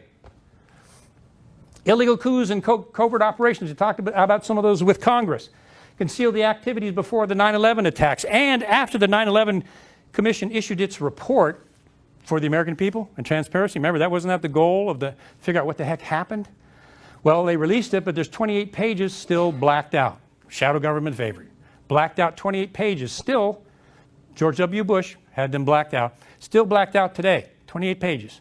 That was for the American people. Why are they blacking out 28 pages? I have my own ideas about that. I think Saudi intelligence was connected. Saudi intelligence is a close ally of our intelligence. And why is that blacked out? That's a people's document. When they black something out, you probably should be suspicious. Still blacked out today. The CIA invoked the state's secret privilege to cover illegal operations. They've done that multiple times. I'll show you that. Whenever there's a CIA operation that comes before Congress or somebody files suit because somebody's been killed or injured, the CIA invokes the state's secrets privilege with impunity, shuts the case down, it's sealed from Congress, and it's gone forever. I've seen it used personally. They've used it multiple times. It's the greatest tyranny that's ever happened in our government, in my view. They blacked out documents. Congress demands things, and they provide it, but it's all blacked out. I mean, it's meaningless, but they did their job. I'll show you some examples. They did their job. They provided. It's obstructive. They're obstructing justice. So, General Michael Hayden, director of the NSA, and then director of the CIA. I'd shake that one off. That's double trouble. This is what he said, and I think maybe we ought to take this to heart. Maybe not. We obey the law. Trust us. Yeah, right. Probably one of the biggest fibs ever told in the history of humankind. Just trust us. Don't look into us. Don't investigate. Just trust us. The National Security Agency is moving deeper into the shadow government. Massive system of global surveillance. Remember the USA Freedom Act? The NSA is not spying on us anymore. Isn't that what they've told us? They're not hacking into Google and Yahoo and Microsoft and the rest of them without them knowing it anymore. No. They have to ask permission now. That's what the USA Freedom. I think it was Ron Paul that said, and he's right, whenever the U.S. government says they reform something, you need to be suspicious because it usually gets worse. And that's the case here. All of the information connected from the NSA domestic surveillance program on us, 1.5 billion bits of information a year, our cell phone use, our computers, our telephones, our texts, our smart TVs, anything digital on us with impunity on all of us was collected. And it was stored in what's called the Utah Data Center. There's so much data there, they had to create a new name called yottabytes. It is so huge. They went by Giga and Tera and all the rest, and they had nothing left. So they came up with yottabytes. That's enough bits and bytes to fill the state of Delaware and Rhode Island full of bits and bytes to fill the entire state. That's how much data is in the Utah Data Center from all the collection on you, me, our neighbors, and everyone else. Huge, massive. They have exclusive authority on unmasked Americans. We've talked about that. The FISA court is a Supreme Court that secretly allows the surveillance of U.S. citizens without the knowledge of Congress. They've got their own secret court, secret Supreme Court. And they've just been given new cybersecurity authority. So if there's any cybersecurity issues with any Americans, they can now spy on you. Is cybersecurity a huge thing that impacts all of us now? With viruses and Trojan horses and all this other stuff. So if it's a cybersecurity problem, they now can get into our stuff. So they just redid the authority under a different name. And I'll show you something else. This is the black chamber. The original NSA surveillance office was fine, created fine, trying to gather information on our enemies during war. That's perfectly fine, perfectly constitutional. But this is what it's grown to be. It's a global surveillance, massive complex, massive. And I'll show you some things they did to. Anybody heard of William Binney? NSA whistleblower. We'll talk about him in a little bit. Good man. This is the Utah Data Center in Utah, storing yottabytes of information. This is where all of our information out in Utah in the NSA data center is being stored on all of us. The information is so huge, the cooling systems for the computers are the size of a warehouse just to cool the computers down for information on us. Constitutional issue there? Maybe? Yeah, maybe. And, of course, they're shielded by the state secrets privilege. Several people took the NSA to court over the NSA domestic spying program, wanted it to go to court under the Fourth Amendment. So what the NSA did was, sorry, state secrets privilege, case sealed, it's over. We have that authority. You'll never see it, gone. Close the cases down, just like that. They've got that power. So this is what the NSA has done recently. I don't know if you know about this or not. They have began a program called traffic shaping to get around the NSA Freedom Act, or the USA Freedom Act. You know what traffic shaping is? What they're doing is all the internet traffic that they're collecting on us, they're not storing it locally. The old stuff is still on the Utah Data Center forever. But the new stuff, they're not storing it in the United States anymore. They're storing it overseas. They're still collecting it on us, but they're storing it in overseas databases. It's called traffic shaping. Kind of a serpent-like term, but they're shaping the traffic. Still collecting, but they're sending it overseas and still storing it. arsenal of surveillance programs. Lockheed Martin and other military industrial complexes are doing that on their behalf for multi-billion-dollar contracts. And now they are starting to use the new voice print technology, what is it, Alexa and the other things, and your cell phone. The NSA is now able to pick up your voice when you're talking, not just from your cell phone, from other things. And now on the database, they have your voice, not just your data. This is an NSA dream come true. Voice print technology, they've got our voices now, not just our data. Chilling. We're not just surveilled by the government now, we're surveilled by our own corporations that have multi-million-dollar contracts with the government and are bound by secrecy oaths and can never talk about what they did, even if they feel guilty after they retire. Think they want to go to prison, risk their life, their finances? No, of course not. No one's going to talk. It's personal destruction. Corporate tracking and browsing, even Facebook and everybody else. On top of all of this, the NSA is gathering the information that Facebook and the other companies are collecting on what we buy, purchase, and all of those trends.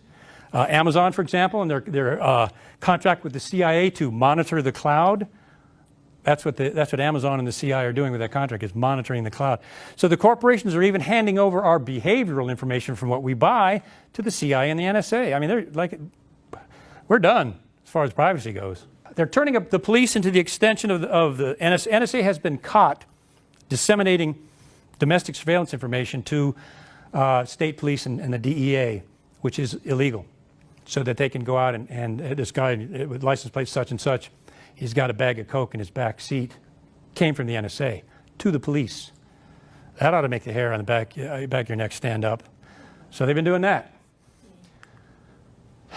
All global electronic traffic is what the NSA has access to. That's why our allies are so mad at us, is that we're picking up their stuff, also from their leaders. Now, everybody spies on everybody else. I know, coming from that world, friends spy on friends, enemies spy on friends, everybody spies on everybody. But when you take it to an extreme like this, it starts getting out of hand. And it has not made us real popular, even with our allies. All right, shift gears a little bit. Remember, I talked about the creation of the Federal Reserve, and we'll keep moving because this is being taped. I talked about the creation of the Federal Reserve. Now, we all hear about that. Rand Paul, I'm a big fan of Rand Paul, by the way. I think he's probably one of the only constitutional senators left. Some guy just attacked him, I guess broke 5 of his ribs or something. Strange. But Rand Paul and his dad Ron have been calling this for years, and they're trying to make Ron Paul look like your crazy old grandpa from the attic, because he's been after the Federal Reserve for his entire career. He's never changed. The Federal Reserve, I want you to understand what the Federal Reserve is, and you'll never look at the Federal Reserve the same again. It is the engine of the deep state. You could call it an economic shadow government easily, because it runs our economic government, and it's international, no doubt. It was started by a secret society of elite bankers, I mentioned, globalism through the CFR, primarily the House of Morgan, connected to the House of Rothschild, with a lot of very deep occult connections and occult societies and occult practices. Just a fact. Global economy, the CFR, along with the Federal Reserve, the goal was and still is a global economy. They want a global economy, a world order economy. You could call it the New World Order if you want. You can call it the International Order if you want, but they do have now a global world economy that's being run through the Federal Reserve and is controlling our economy right now, and that's been going on since 1913. World's leading international banks, Morgan, Rockefeller, Rothschild, Warburg, are behind our Federal Reserve. They're behind that. Their banks are behind that. There are 15 branches of the Federal Reserve, and each branch is an international bank outside the United States that is controlling the U.S. economy. Complete control over our economy and freedom. The chairman of the Federal Reserve is appointed by the president, but it's meaningless because it's not a federal agency. But it makes it look legitimate, like it is a federal agency. The chairman of the Federal Reserve is a figurehead appointed to make it look like it's legitimate. The real head of the Federal Reserve is the director in New York that does this in secret behind the scenes. Janet Yellen and others that are the figureheads are not the ones that run the show. It's the director in New York who really does it in secret. It is not a government agency. The Federal Reserve is not a branch of the federal government. It is a private bank, internationally connected private bank. 12 branches, directors from international banks, I mentioned that. There are no reserves in the Federal Reserve. There's no reserves in there. This is money laundering coming from international banks into the U.S. economy. So it's not even a reserve. It's a fake name. These international bankers have no loyalty to the U.S., to U.S. sovereignty or the government or anything else. They have loyalty to their national banks, to their country, and yet they're printing our money. They're loaning loans to our major corporations, or holding those loans back so the corporations go down. These are federal banks doing, or international banks doing this to our federal government. Deliberates in secret. What did I say about secrecy before? This is the shadow government economic system. Their deliberations are in secret. Their members are in secret. Their budget decisions are in secret. They cannot be audited because all of their accounting is secret. What happens when things are secret? Something's wrong with that picture. They can't even be audited. Congress has no access to what the Federal Reserve is doing. None. And no oversight whatsoever. And never has since 1913. They have total control over the U.S. economy. Now just think about that. A private secret bank that does everything in secret, that is run by international banks, has full control over our economy. Full control. They have the power to manufacture currency, quantitative easing. You remember that? Just printing money like monopoly money, just out of the blue with nothing to back it up, aka $20 trillion in debt. They can manipulate interest rates on all of our loans, house, car, student loans, and everything else. The Federal Reserve can manipulate those any way they want, and it's not a U.S. government agency. Decides the entire economic condition of the United States. Unilaterally determines the value of the dollar. The Federal Reserve, if it wanted to, could crash our economy just by simply devaluing the dollar. And it has the unilateral, it solely can do that all by itself. Adjust the value of the dollar up and down, which would do whatever it wants to the U.S. economy globally. It's responsible for the creation and elimination of corporations. It can lend money to a corporation, or it can withhold money from a U.S. corporation, either create it or destroy it. And it's not a U.S. organization. Eliminates the freedom of the United States through financial control. Controls our purchases of our houses, our cars, our employment, our investments, our 401ks, the interest on our 401ks, and everything else is controlled by the Federal Reserve, a non-U.S. entity. It's insane. So who's the constitutional authority, or at least should be, not over the Federal Reserve, but who is the people's voice in Washington? Who's the authority, the constitutional authority in Washington? It's Congress, isn't it? It's our voice. It was set up so the people have control over Washington, D.C. through the Congress. So if you're the shadow government or the deep state and you want to control America, who are you going to go after? Who do you want to control the most? Congress. President's secondary as far as they're concerned. That's a seat that's filled every 48 years. They have an easy way of manipulating that, at least until now. Congress, this is what the Constitution says. Represents the people. It is our sole constitutional representative. Creates laws and legislation, right? Controls the entire budget, has the budget power of the United States, the power of the purse, they call it. They can create or stop a federal agency by defunding it, supposedly, except for one. Guess which one that is? The CIA. They cannot control the CIA's budget, although they control everybody else. That is their constitutional authority. They have oversight of federal agencies, except for one that hides everything. No control over that. But that's constitutionally, that's the authority that they're supposed to have. They're supposed to help us, the constituents, so they'll promise us, we're going to make your economic situation better, we're going to create more jobs, and then they go to Washington, and what happens? They change, right? With some good exceptions, a few, they change.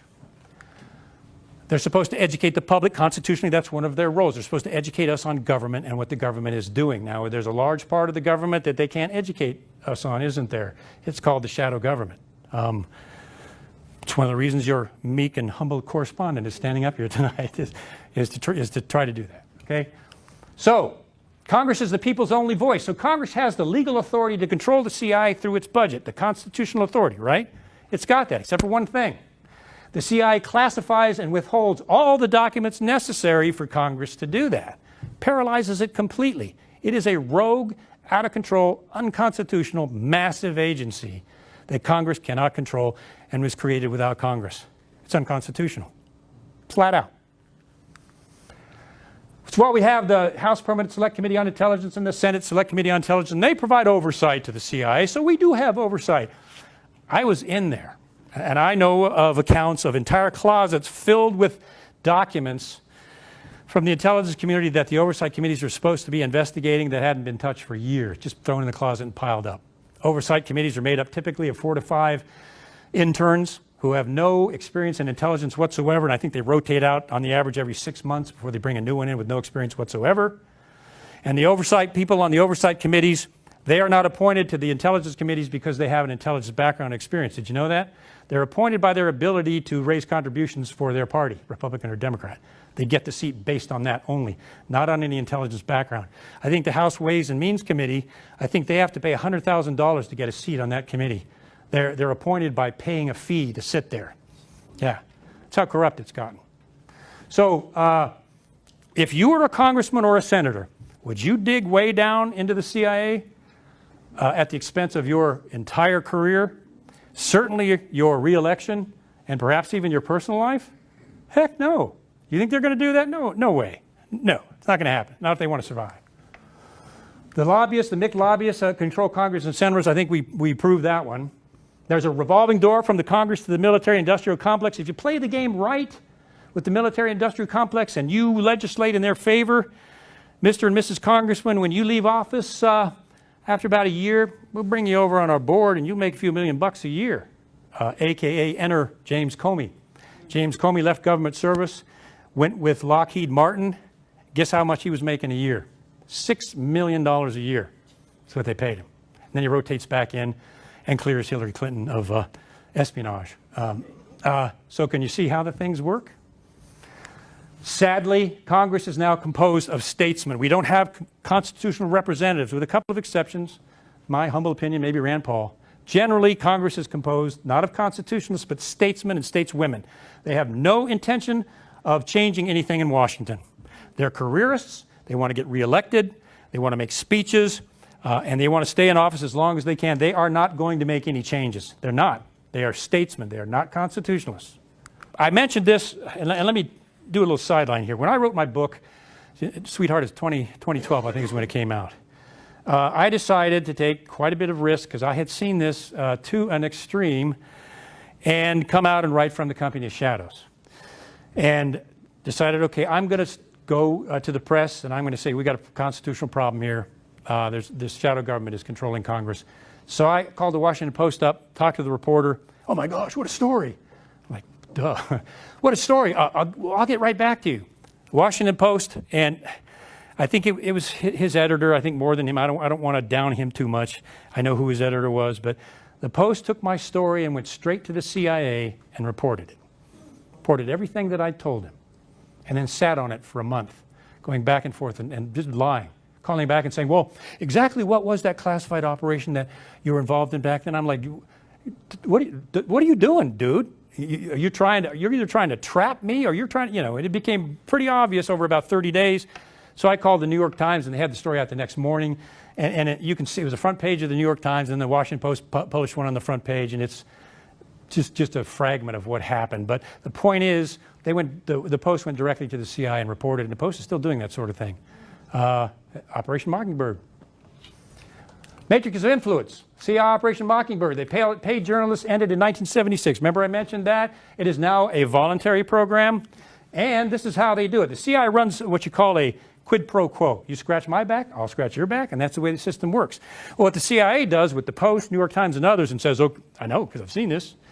All right, I'll tell you what, we'll give you sources, and whenever an anonymous source, whenever it's the CIA. So New York Times says anonymous source, you know that came from the CIA automatically. So we'll give you this information about Syria. You can publish that as long as you publish nothing negative about the CIA, because as soon as you do, we cut off the spigot. And they're like, okay, all right, you just keep giving us information, we'll sell papers, and that's how they're doing it. That's how the CIA is manipulating the press. No doubt about it. I've seen it personally. The Pentagon had the journalists got a Pulitzer Prize for this. The Pentagon had a Mockingbird program where they were paying, I know a couple of them, they were paying generals to go out in the news media and try to make it look like the war in Iraq was valid. And it was a whole disinformation propaganda campaign that this journalist uncovered, got a Pulitzer Prize, and it was a Pentagon Mockingbird operation. There are 6 corporations we now know that own most of the media, and I'll show you here in a little bit that those corporations, the editors are tied in with the CIA, and they have a relationship going on still today, now, And a lot of globalist funding from George Soros especially is going into papers, and they're funding a lot of these papers, and how do you think that's going to influence their reporting? And of course, the journalists down at the bottom, do you think that they're going to go against their editor, who's talking directly with the CIA in this case, and risk complete, abject destruction of their career? No, of course not. They're not going to do it. With I think one lady just came out recently, Cheryl Atkinson, wrote a book which I recommend you read. Had the guts, bless her heart, to come out and wrote a book. Right on, man. They even hacked into her computer, been there, and I think she got them. So awesome. So there are good people out there. Editors have an unwritten agreement with the CIA today. That's going on today. I've seen it happen. I've seen it happen in my case. It's happened in multiple cases. The CIA's management network is connected to the major news outlets. That's why you will not see anyone, and I have to include every network in this, CNN, CBS, ABC, and Fox News. You will not hear them dig down into anything with the CIA, will you? No offense to Bill O'Reilly at all, but I don't think in 12 years I heard him say one thing negative about the CIA ever. Him or some of the other correspondents. I'm not pounding on Bill. This relationship is there. They are not going to dig, because to do so is going to be at the expense of their paper. This is, I'd highly recommend you read Douglas Valentine's book. I'm not getting anything personal out of this. It's just a good book. It's called The CIA and Organized Crime. Read it sitting down. I've read it. I can tell you he nails it. This is a quote from Douglas Valentine. This network of cooperation pressure the CIA exerts on the media equals political warfare against the American public. Absolutely true. The CIA, going all the way back to the CFR, is manipulating our national news media. And you wonder why they're not reporting on bad things they're doing in Syria. The massacring of the Christian village, the sarin gas attack that the Free Syrian Army did in Syria. Everybody wonders, why aren't they reporting on that? Well, this is why. Now you know. Read the book. It's awesome. He also calls it a CIA domestic counter-subversion operation that's going on today, and he is right. That's why everybody has a gut feeling that they are not being told the full story by the mainstream media, because they're not. And then we have organizations that are actually getting the story and the truth out there, and those are the, I think we have one sitting right here, those are the heroes of today that are taking the risk of doing the digging to get the information to the people. Thank God for the internet, maybe the last bastion of freedom of the press, the credible ones. You got to make sure, triple verify that they're credible, but they're out there. Okay, the CIA has its own public relations office. What do you think their job is? To go to Hollywood and to go to the press and make sure that they're only reporting favorably on what the CIA is doing. Maybe remember the movie Argo, getting the hostages out of Iran? It was a crock. It was all propaganda. That didn't happen that way. Just made the CIA look really tough. The CIA actually consulted on that film, and it's a good film, very good film. Good acting, but it's baloney. Zero Dark 30, the CIA had a hand in that one, and I think they actually gave them some classified information in that movie to try to make the CIA look really good. So they have a public affairs office that actually does that. It's connected to Hollywood to make sure that they make movies the right way. Media blackout of criminal behavior, you do, and I've said this a few times, I'll say it again, you do not see the CIA, you do not see the mainstream media reporting on some of these dark CIA operations. It's absent, isn't it? It's not there. You've got this unconstitutional, dark organization that's engaging in violations of the Constitution, and the press will not report on it at all? I mean, something's going on, and I think we know what that is. It's crazy. The media is the fourth branch of government. They're supposed to be telling us the truth and what is going, but they're not. I mean, they're bought, sold, and paid for. We also know now that these editors are taking money from billionaires who have direct connections to CIA-linked think tanks and funding organizations. So billions of dollars indirectly is going through the CIA into the national news media and to the assistance of some of these editors. Mockingbird is alive. I mentioned my book, From the Company of Shadows, thinking that the press was actually going to be interested in a story about CIA corruption. Boy, was I wrong. See, I didn't know all this back then. That caused me to start digging and find this stuff out. That's why you don't see whistleblowers coming out. And I'll show you more here in a moment. That's why whistleblowers don't come out. The press is gone. There is a perfected system of personal destruction where they will take you out if you try it. But sadly, the news media is compliant. So the national media is compliant with CIA censor and propaganda today. Is that chilling? Big time. So the popular thing out there now is, well, you know, this deep state. These are Obama holdovers from the Obama administration, John Brennan and others that are leaking information to the press. They're holdovers from Obama, and they're not part of the rest of the government. That's a sham. Brennan goes all the way back as chief of station in Saudi Arabia under Bush, Clinton, and both Bush administrations. He's been a shadow government operative for over almost 30 years. He's not an Obama plant. We need to understand that this is not a partisan Republican or Democrat issue. This is a constitutional issue. For example, Clinton and the Bush senior were engaged in the Iran-Contra affair, the destruction of evidence, illegal provision of arms to Iran, and running drug money. Okay, that is a Democrat and a Republican. And you notice how they're all buddy-buddy now? They're hugging each other and loving on each other. It's because they got the goods on each other. They know exactly what they did back then. And even though they're supposed to be arch enemies, they're best buds, man.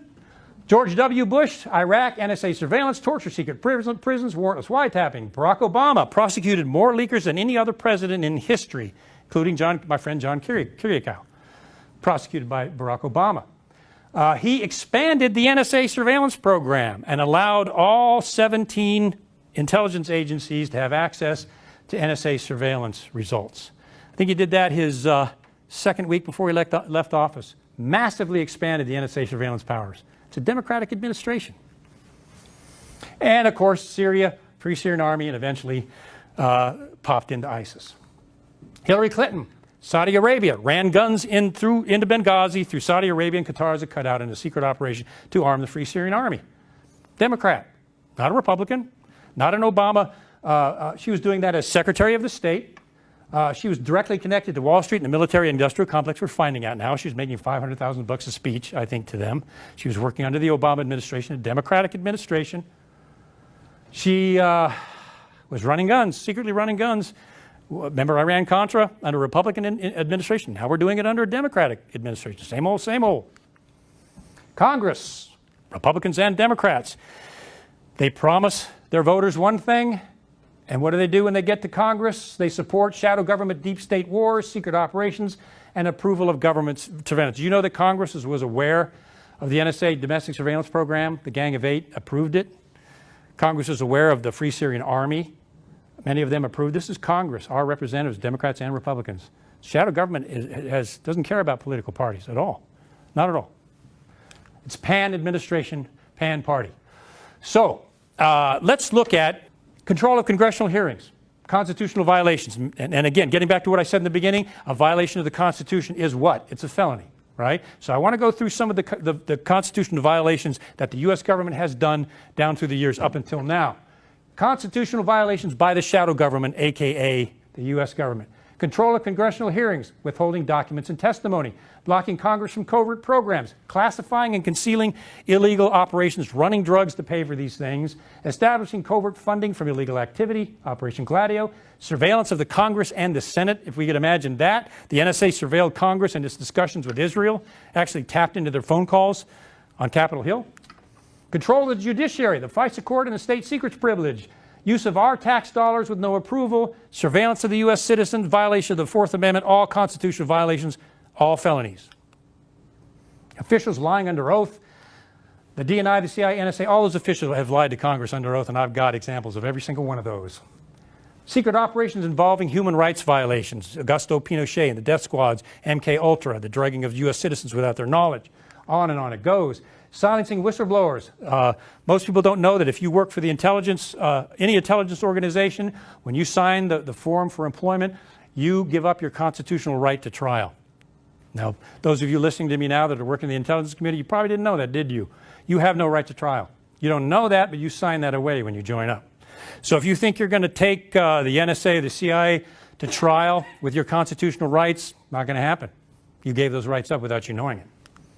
Secret prisons, rendition, torture, the NDA, indefinite detention of Americans. Everybody knows about that. If there's a national state of emergency, they can round up anybody they want with no habeas corpus, no probable cause, no trial, lock them up, deny access to an attorney, their family, or anyone else. They have that authority right now.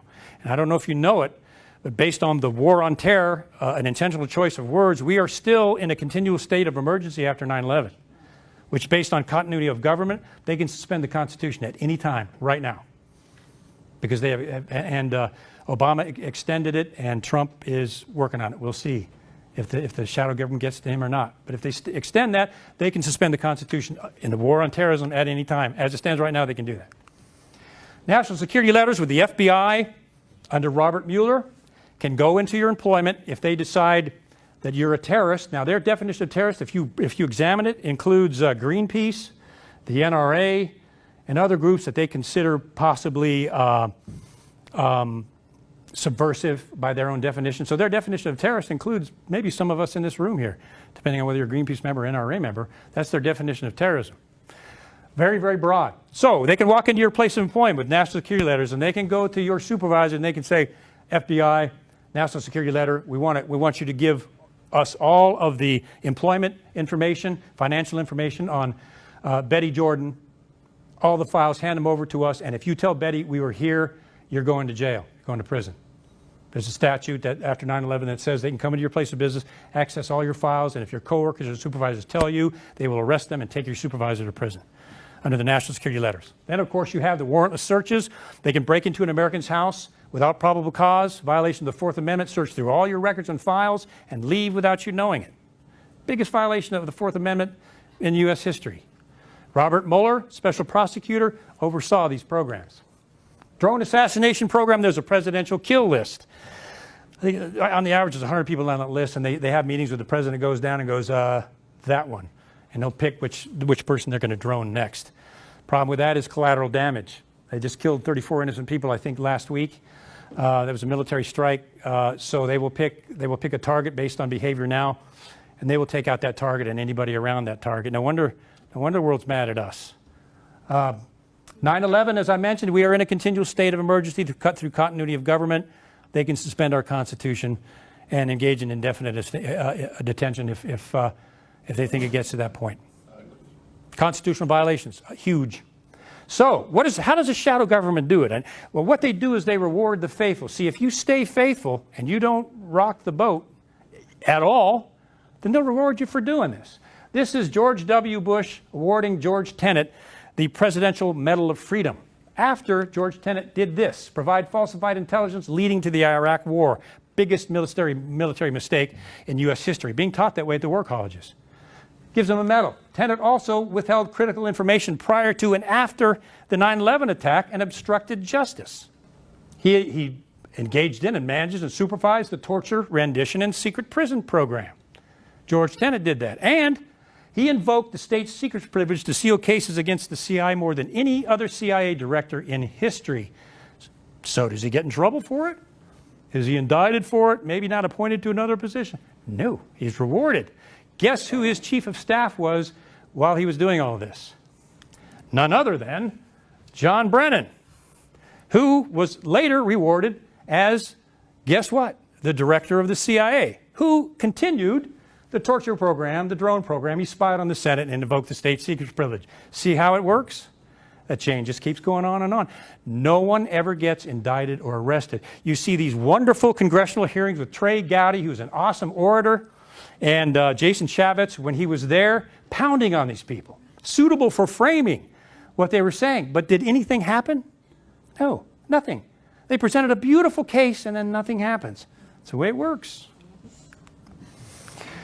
Lying under oath before Congress. Let me give you some examples. Lying under oath before Congress. These are government officials lying under oath and getting away with it, not even being charged with anything. James Clapper denied the domestic surveillance program. Remember that film? And it was Ron Wyden was just cooking him like a piece of bacon. No, I'm asking you, how has the NSA spied on U.S. citizens? And Clapper, I'm a behavior analyst. My master's degree is in forensic psychophysiology. That's a big word for detection of deception. And the director of national intelligence was not aware of his body language at all. I don't know if you've seen the tape, but are you spying on American citizens? No, I'm asking you again. That's because all the nerves in your face are firing. I'm asking you again, are you spying on American citizens? Oh, not wittingly, he says. Lies under oath. and does a terrible job of it. He's not even good at it. John Brennan denied. No, we didn't spy on the Senate. No, we never did that until they caught him. Oh, yes, you did. We got the IP address trail right here. It was you. Well, okay, I guess we did. I'm sorry. I apologize, he says. General Keith Alexander, General Alexander, director of the NSA, you've been spying on the American people to a huge extent. How many terrorist attacks have you stopped through that surveillance? Well, 50, at least 50 times. Congress being, I think it was Ron Wyden again, I think, being smart. Okay, go back and get us those cases and come back, we'll reconvene, and I want you to show us those 50 cases. He comes back, well, we couldn't find them. What do you mean you couldn't find them? Well, they're kind of hard to track down. Okay, well, how many cases did you find? Maybe there was about 4. Okay, go back and get those 4 and bring them back to us. And comes back and goes, well, couldn't really find those either. Okay, but you missed the Boston bombing, didn't you?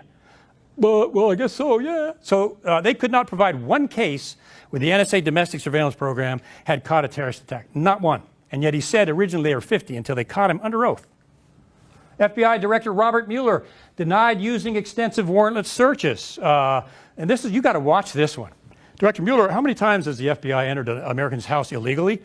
Oh, to my knowledge, I think there's, I think he said 47 times in terrorist investigations. Okay, well, let's reconvene. And some really smart congressional staffer went out there and did some digging, probably talked to some FBI agents, came back and said, okay, let's ask you that question again, Mr. Mueller, because we got evidence here that you did it 2,000 times. Okay, 2,000 times, he says. 2,000 times. Yeah, that's right. Sorry about that. Sorry I lied under oath, but 2,000 times. Okay, I'll go with that. So they go out and they do some more digging, and they found out it was at least 4,000 times they'd broken into people's houses. So they get him back on the hot seat. You got to watch this. And he's like, okay, Director Mueller, you said 2,000 times. Yeah, that's right, 2,000. Well, we have evidence that it's actually at least 4,000. Oh, okay, that's probably more accurate. It's probably 4,000. So they said, Director Mueller, tell us, please, exactly how many times the NSA has entered an American's home without a warrant. And if you can believe it, what he said was, I don't really remember. And they let it go. Yeah, I mean, you got to watch it. You stop the tape and it's like, what? And they just dropped it. You're the FBI director. You're breaking into American's house without a warrant, and you don't remember how many times you did it. That's called lying, maybe, under oath. Anyway, I mean, it gets ridiculous, but they get away with it. Why? Because of the system. Secretary of State Hillary Clinton denied the orders to reduce Benghazi's security, amongst other things, said she did not do that. She did not sign off on that until they found an affidavit demanding security be reduced with her signature on it. She did do it. Lied under oath? Anything happened to her? Perjury? Charges? Anything? No. No. And this is not a partisan thing. This is a shadow government thing. They get away with it. Attorney General Eric Holder caught spying on American journalists, spying on reporters. He was actually held in contempt of Congress. Attorney General, did you spy on James Rosen, and did you spy on these other 100 AP journalists? No, I'd never sign off on anything like that. Oh yeah, what about this affidavit with your signature on the bottom approving that to happen? I'm not talking any further. And they cited him with contempt of Congress. Lied like a chihuahua under oath, and with no repercussions at all. Incredible. But the shadow government protects its own. So Dana Priest and William Arkin did an incredible study in their book. I think it's called Top Secret America. They said this: the top secret world of the government created in response to the terrorist attacks of September 11, 2001 has become so large, so unwieldy, and so secretive that no one knows how much money it costs, how many people it employs, how many programs exist within it, or exact how many agencies do the same work. Not even Congress knows the size and extent of the shadow government, because it's created outside of Congress, obviously. They have no idea what this thing is doing. It's a separate secret government that operates outside the Constitution, and that should cause everybody to pause right there. Secret government that operates outside the Constitution. Have we created a monster? We didn't create it, but we let it be created. Have they created a monster? Yeah, it is a raving, massive monster. I call it the tyranny of secrecy, and this is how the shadow government uses secrecy to circumvent the U.S. Constitution and control Congress and the President and the judiciary. This is how they do it. I call it the tyranny of secrecy. You remember this? John F. Kennedy, perhaps the first whistleblower, maybe? I don't know, you call him that. The very word secrecy is repugnant in a free and open society. I cannot agree with that more, having seen what I've seen. And he goes on, and there is a very grave danger that an announced need for increased security will be seized upon by those anxious to expand its meaning to the very limits of official censorship and concealment, which is what we are seeing today, living. And he said this, I will splinter the CIA into 1,000 pieces and scatter it to the winds, because they lied to him, provided false information, the Bay of Pigs operation and others, things he was not told about. He and Bobby had access to mafia files where the CIA was working directly with the mafia, and they were about to bust, he and Bobby were about to bust the CIA's connection to the mafia. And the CIA was not very happy with him. Alan Dulles was the director at the time that Kennedy was doing these things, made this threat.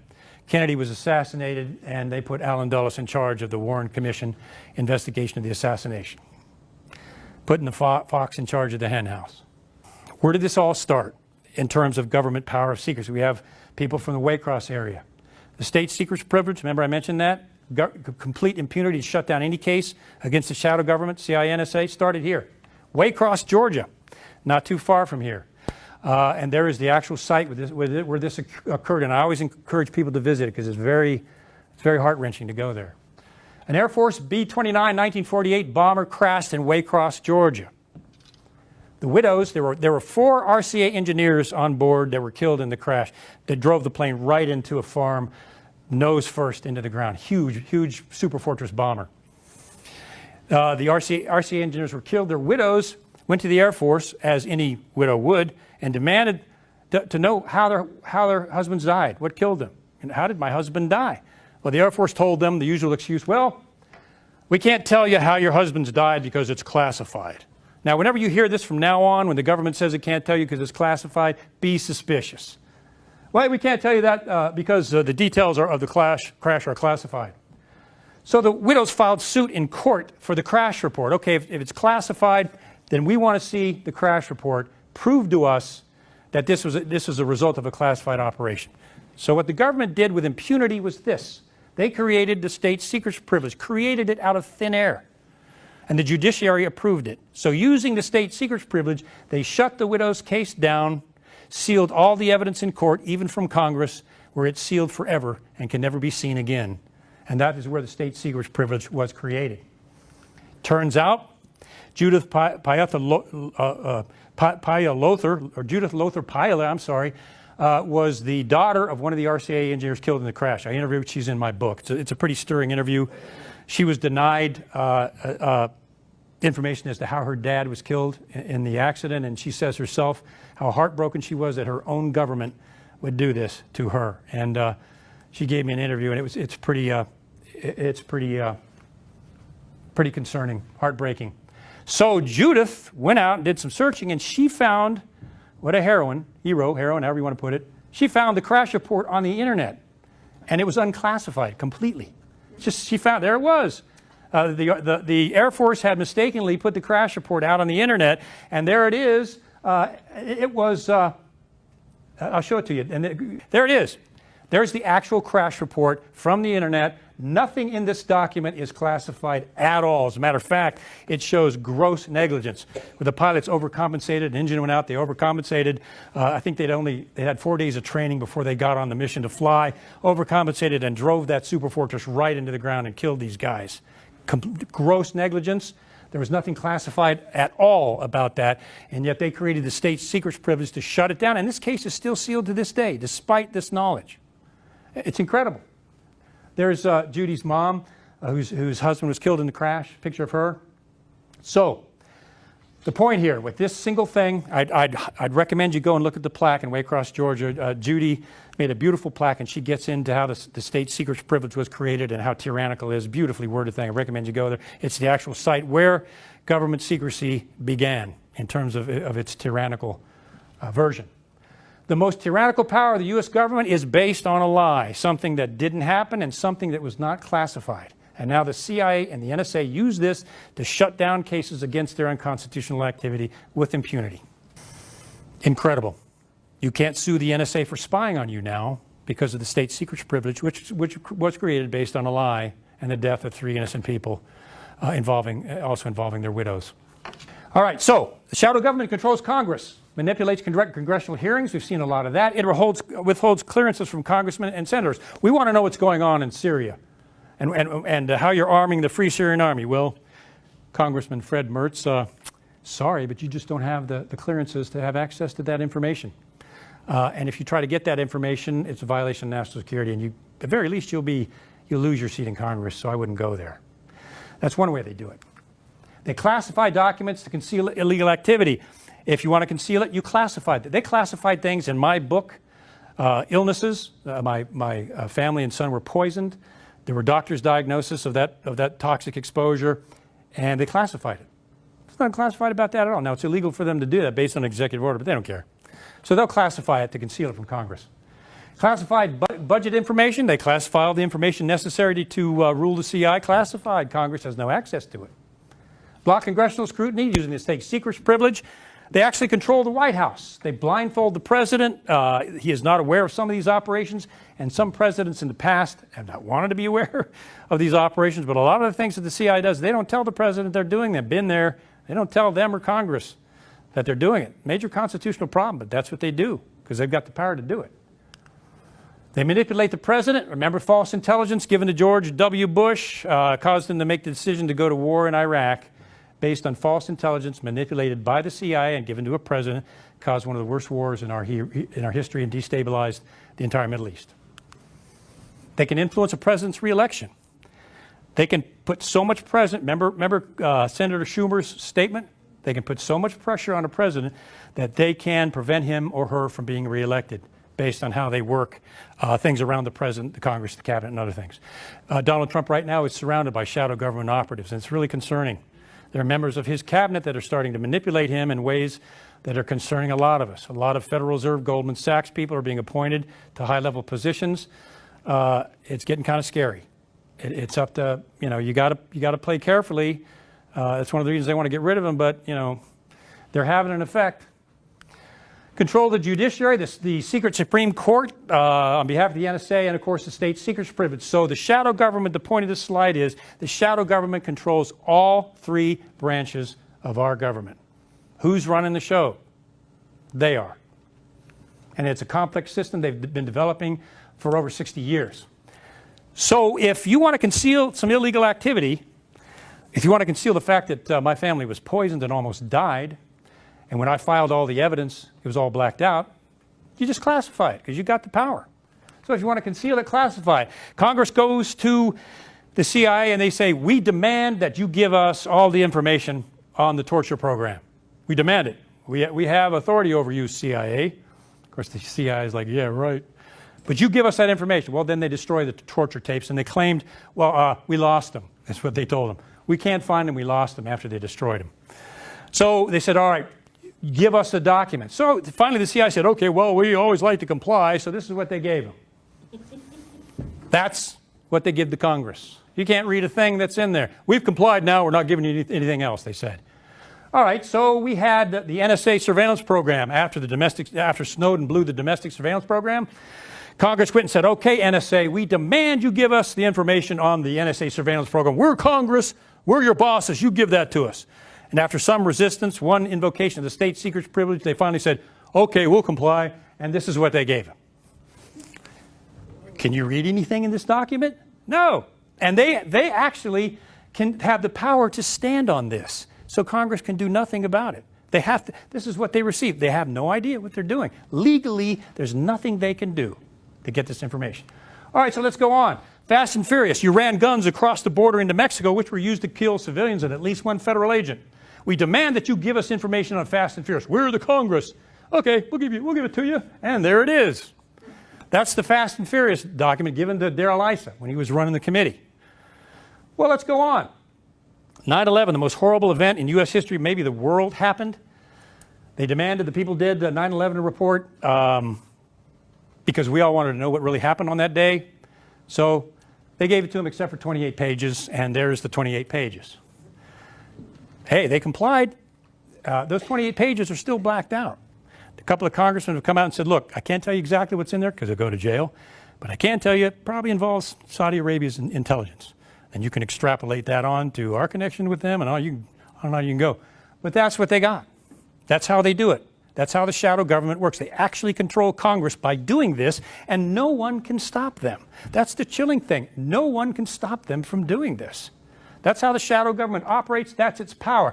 Now, in my case, I found an assassination vulnerability within the CIA where foreign agents at just about any one of our embassies could identify our covert agents, their identity, and assassinate them potentially. That's an investigation I did. I was threatened to drop it. My investigation was destroyed 3 times. It was destroyed from the headquarters server in the agency, and my career was threatened to drop the investigation. More on that later. Why in the world would they do such a thing? So I was put on a base managed by the CIA officer who was rebuked by the Intelligence Committee for doing that, became my boss on a base where my family became gravely ill. They were poisoned badly. My son almost died. So did my wife. So I fought them. I gathered all the evidence. I sent it to the Congressional Oversight Committees. I sent it to Washington. I sent it to the CIA. And what they did in return was they put me under a gag order. They issued a gag order. My attorneys told me the evidence in your case is so strong that they can't drop your case. And they're concerned about what they're going to do. So they put me under a gag order. I couldn't talk to anybody about my family being poisoned or being sick, my house being broken into. We were bugged, we were followed because they didn't want this getting out that this has happened. So they put me on a gag order, and they refused to let me see the gag order for 2 years. They told me it's too sensitive. Well, then what am I gagged by? Well, we can't tell you.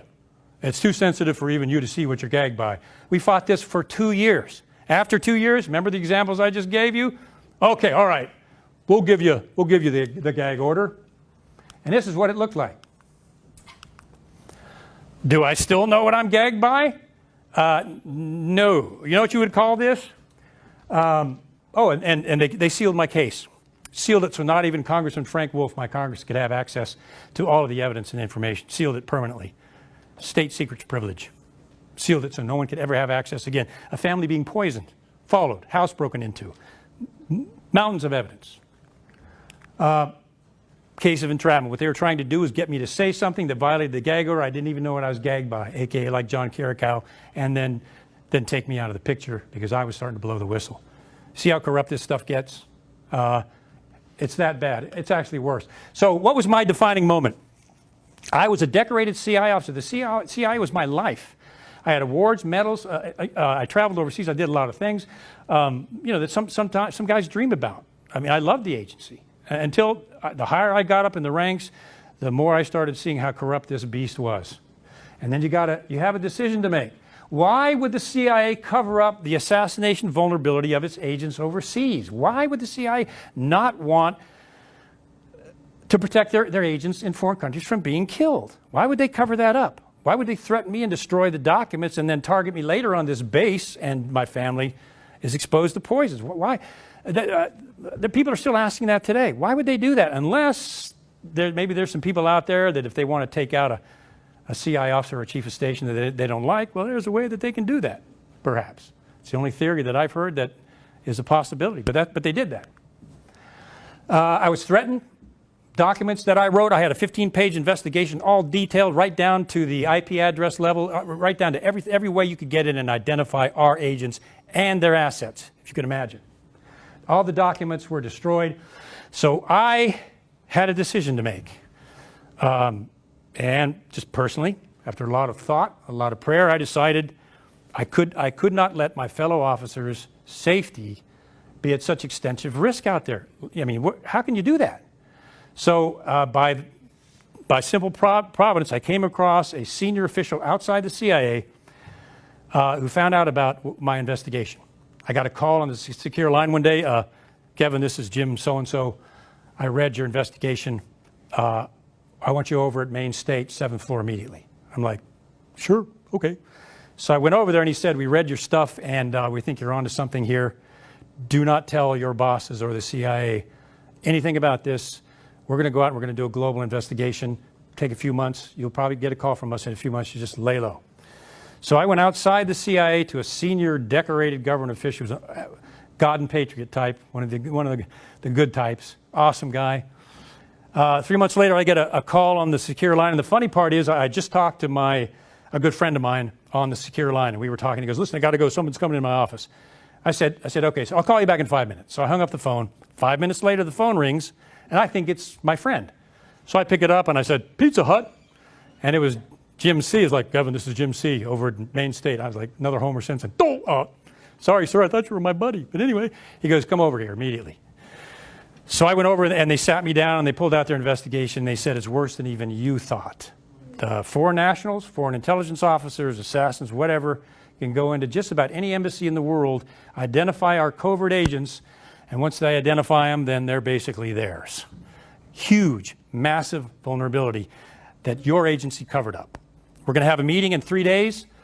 The agency is ordered to be there. Will you come also? Well, yes, sir, of course. So I went to this big meeting, a big conference room, top level of state, 3 senior state officers, the CIA officer in charge of the cover-up sitting at one end, 2 of the state guys at the other end, Jim so-and-so here, and me across the table. The Department of State officially proceeds to officially rebuke the CIA for putting the lives of its agents at risk overseas for over 10 years.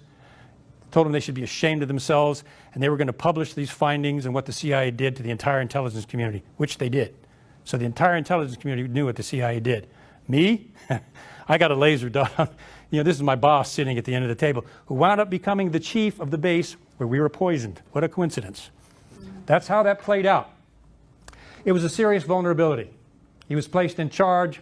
I had a laser dot on my back. Even an FBI agent I was working with on this base, good one too, we were doing an investigation. She took me aside, said, close the door. I said, yeah. She goes, you're being set up. And I said, you think so? She goes, oh yeah, no, you're being set up by your own agency. I just, just being nice to me, just what she'd seen. And I was.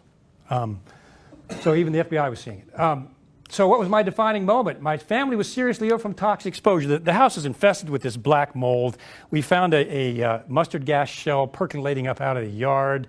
They had broken into the house and painted a chemical on the ceiling. It was like 3 days of the condor. It was just, there was a toxin in there that was a neurotoxin that was deadly.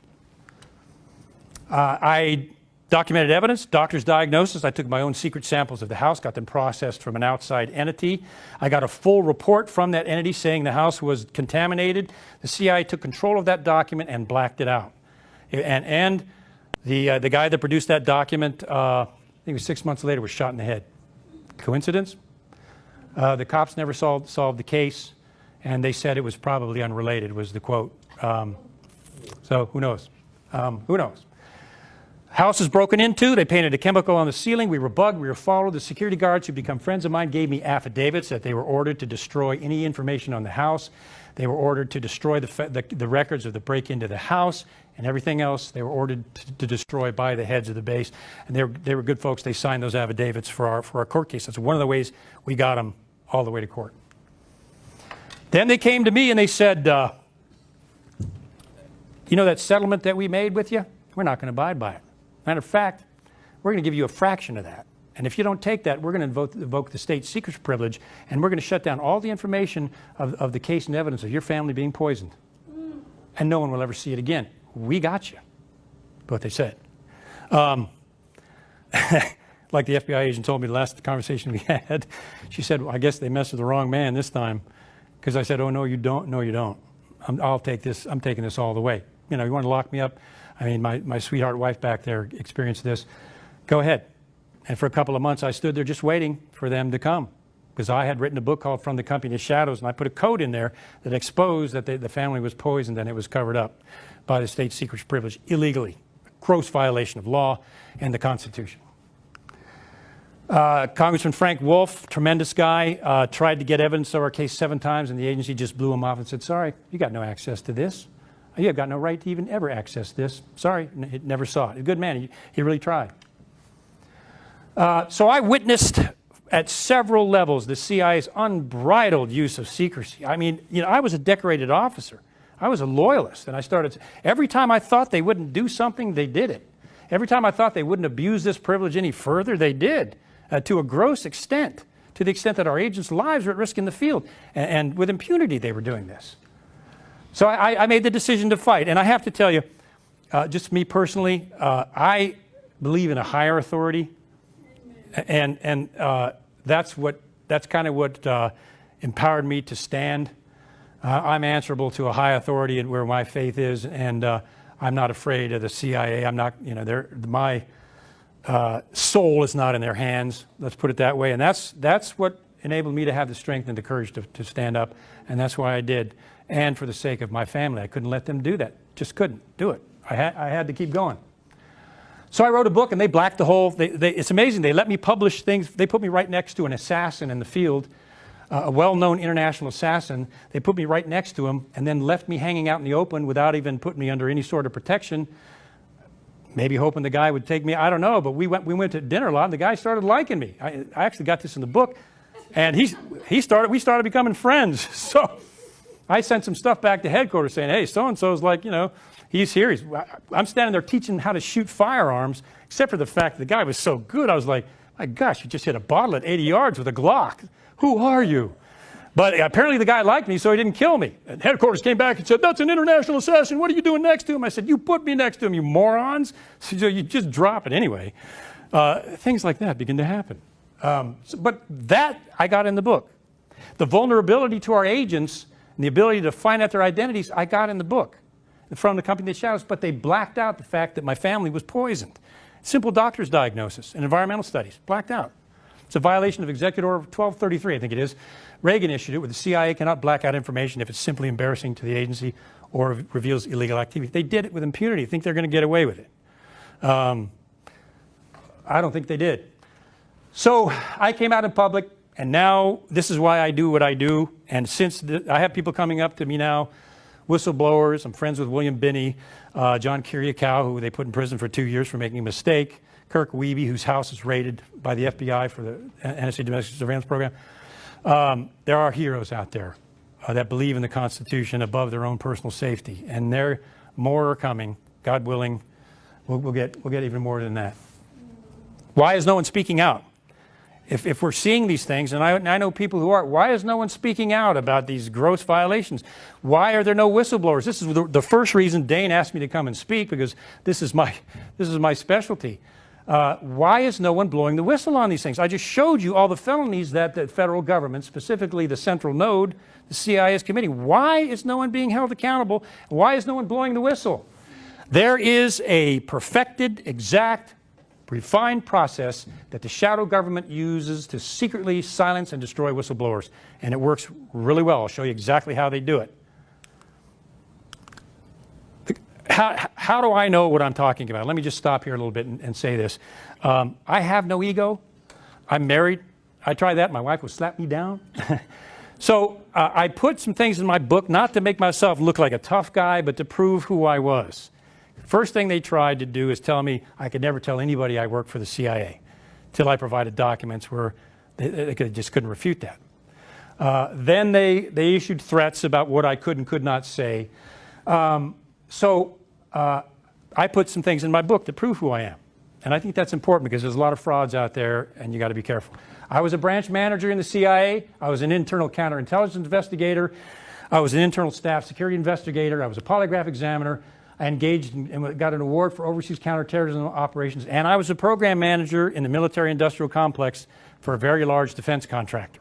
That is my background. So I stood against, I guess for a total of 12 years, I stood against the CIA and against their abuse of secrecy. And we didn't know, Sue and I didn't know if I was going to be taken away any day. I mean, we lived with that, she and I together, for a good 5 years.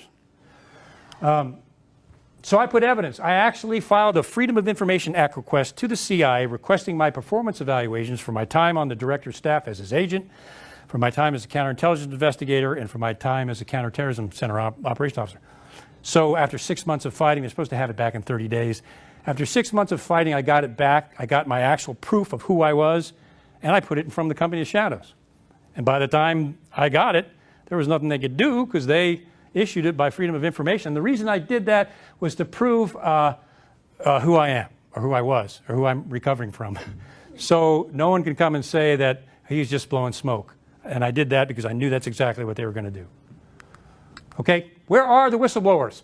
Remember I mentioned, as we get ready to close, remember I mentioned that the government binds everybody with a secrecy oath, a secrecy agreement. Remember that?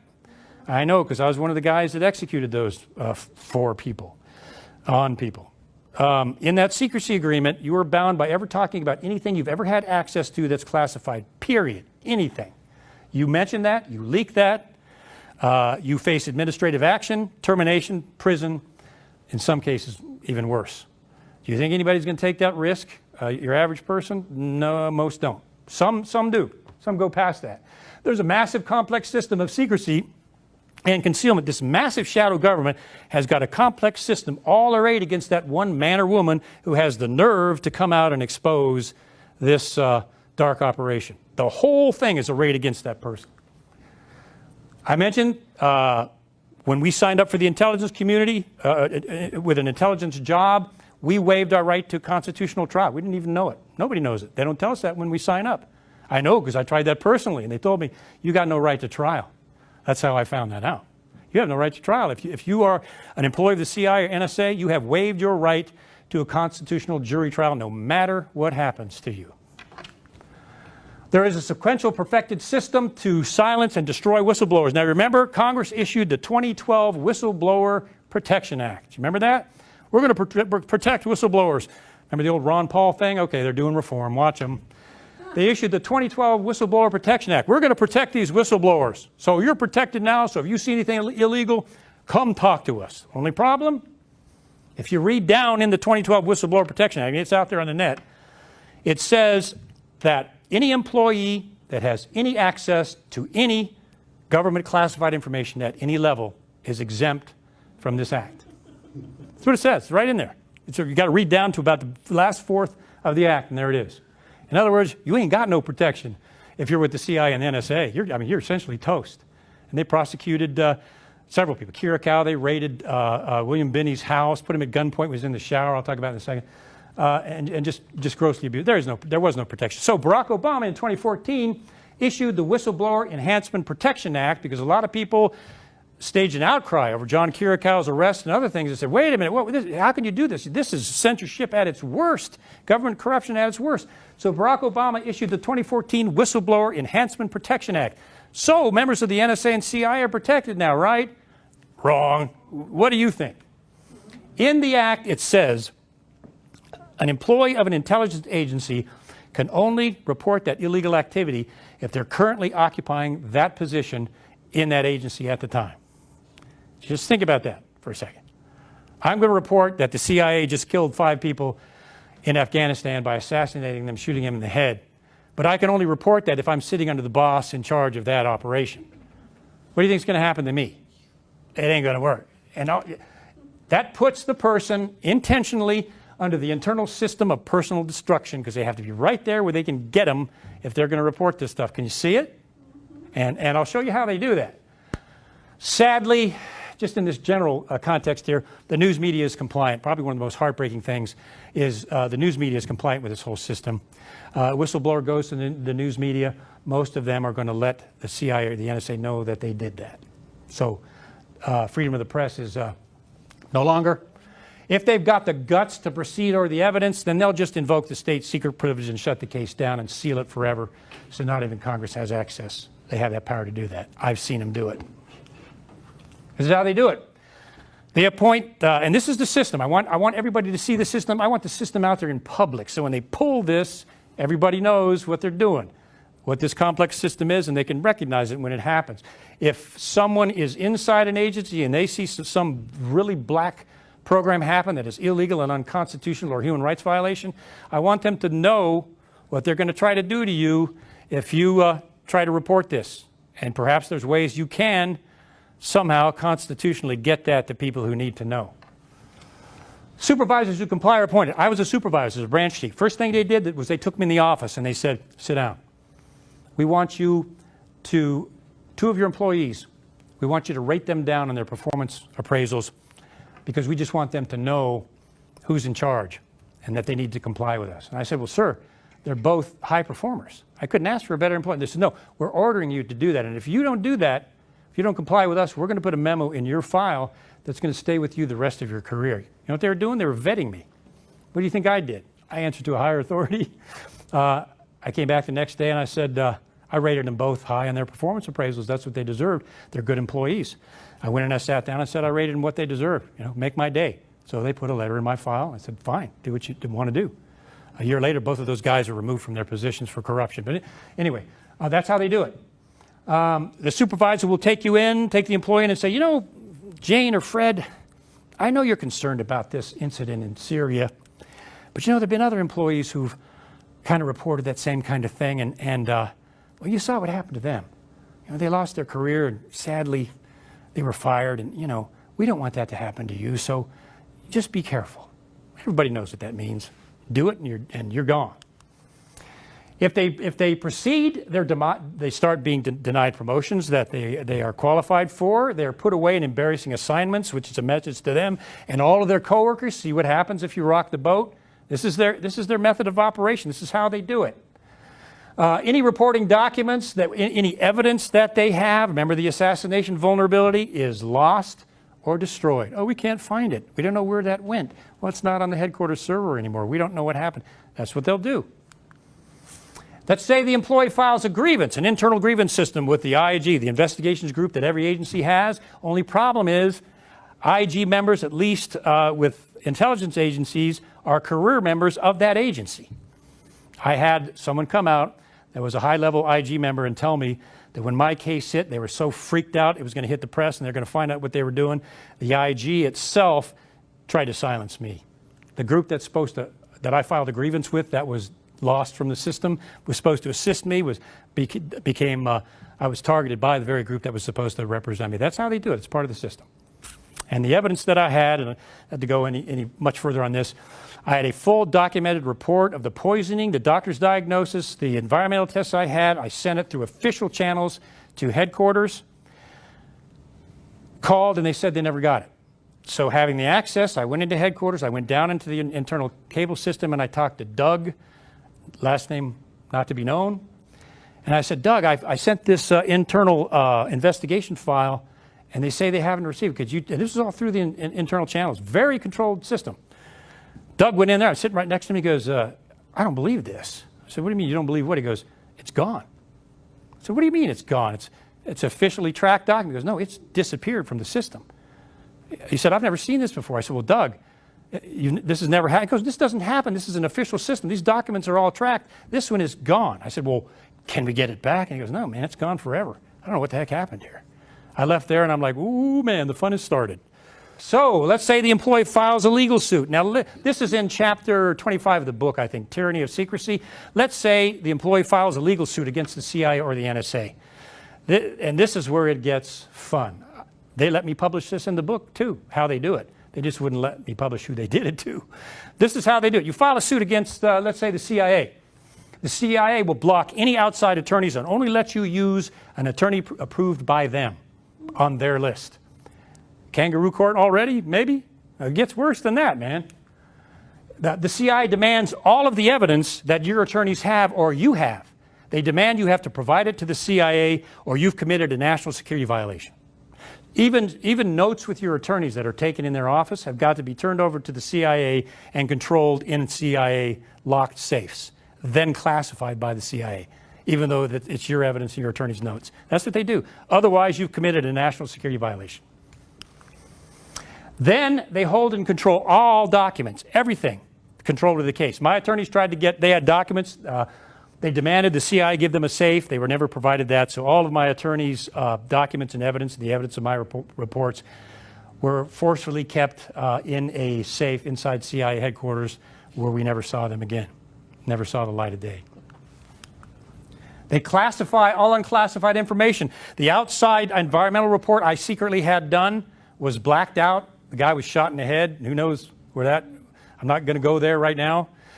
They took that document, classified it, blacked it out, and retained it in headquarters so no one could see it. It was now a controlled document. So they classify unclassified information.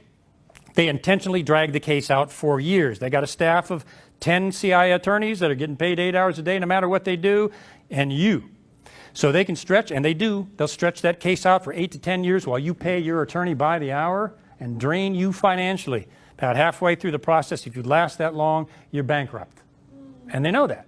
Their attorneys get paid a salary every day for 4 years. They have nothing to lose. No problem. And if your case is strong and you got them, the judge told my attorneys, I think Mr. Shipp has them over a barrel. See, I was them. I caught them with a break-in. I had tapes of them breaking in. I had affidavits from the guards of them destroying documents. Man, I was 2 steps ahead of them every single time they pulled this. Because I was trained by them, I was 2 steps ahead, and we had them. We had them. So all they have to do is invoke the state secrets privilege, and they can take all the hard evidence and seal it, and it's over. It's gone. Not even congressmen and your senators have access to it. And if you talk about your case, the poisoning or anything else, if you talk about your case to anyone, you can go to prison for violating that. Or, in my case, my wife and kids, my 17-year-old son could go to prison for talking about the fact that he almost died because he was poisoned. If you can imagine that.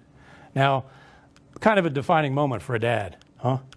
Excuse me, you just don't do that in America, man. You just don't. They blocked their congressman. They threatened everybody with prison. Most people stop right there. You're drained, destroyed, you're shot. Usually, and they know this, that's how they've developed this system. You're done. You're bankrupt. You're worn out. People get PTSD. Everything just falls apart. Most people stop right here. If you are an exception to the rule and you keep going, they search your travel records, your credit cards, anything that they can find against you that they can use against you if they have to go that far. Try to find any mistake you've made in your 17, 18, 19, 20-year career. When you travel with the CIA and you're out in some foreign country and you're throwing money around, if they want to find something, they'll find it. But that's what they'll do next. In my case, I was ordered to finally evacuate this base. They destroyed all of our personal property. Everything in that house, everything we owned was destroyed because it was contaminated. We lost everything. Baby pictures included, everything. Kids lost all their toys. Everything was destroyed. That part was blacked out in the book, of course. But that's what they did. And then they ordered me to use the government credit card when we evacuated from the house. So as we're traveling, I get a call from a company called ServPro. I'm not down in ServPro, but this particular office, my wife had some priceless heirlooms from her grandma, a table and a buffet and things that were priceless. They were heirlooms.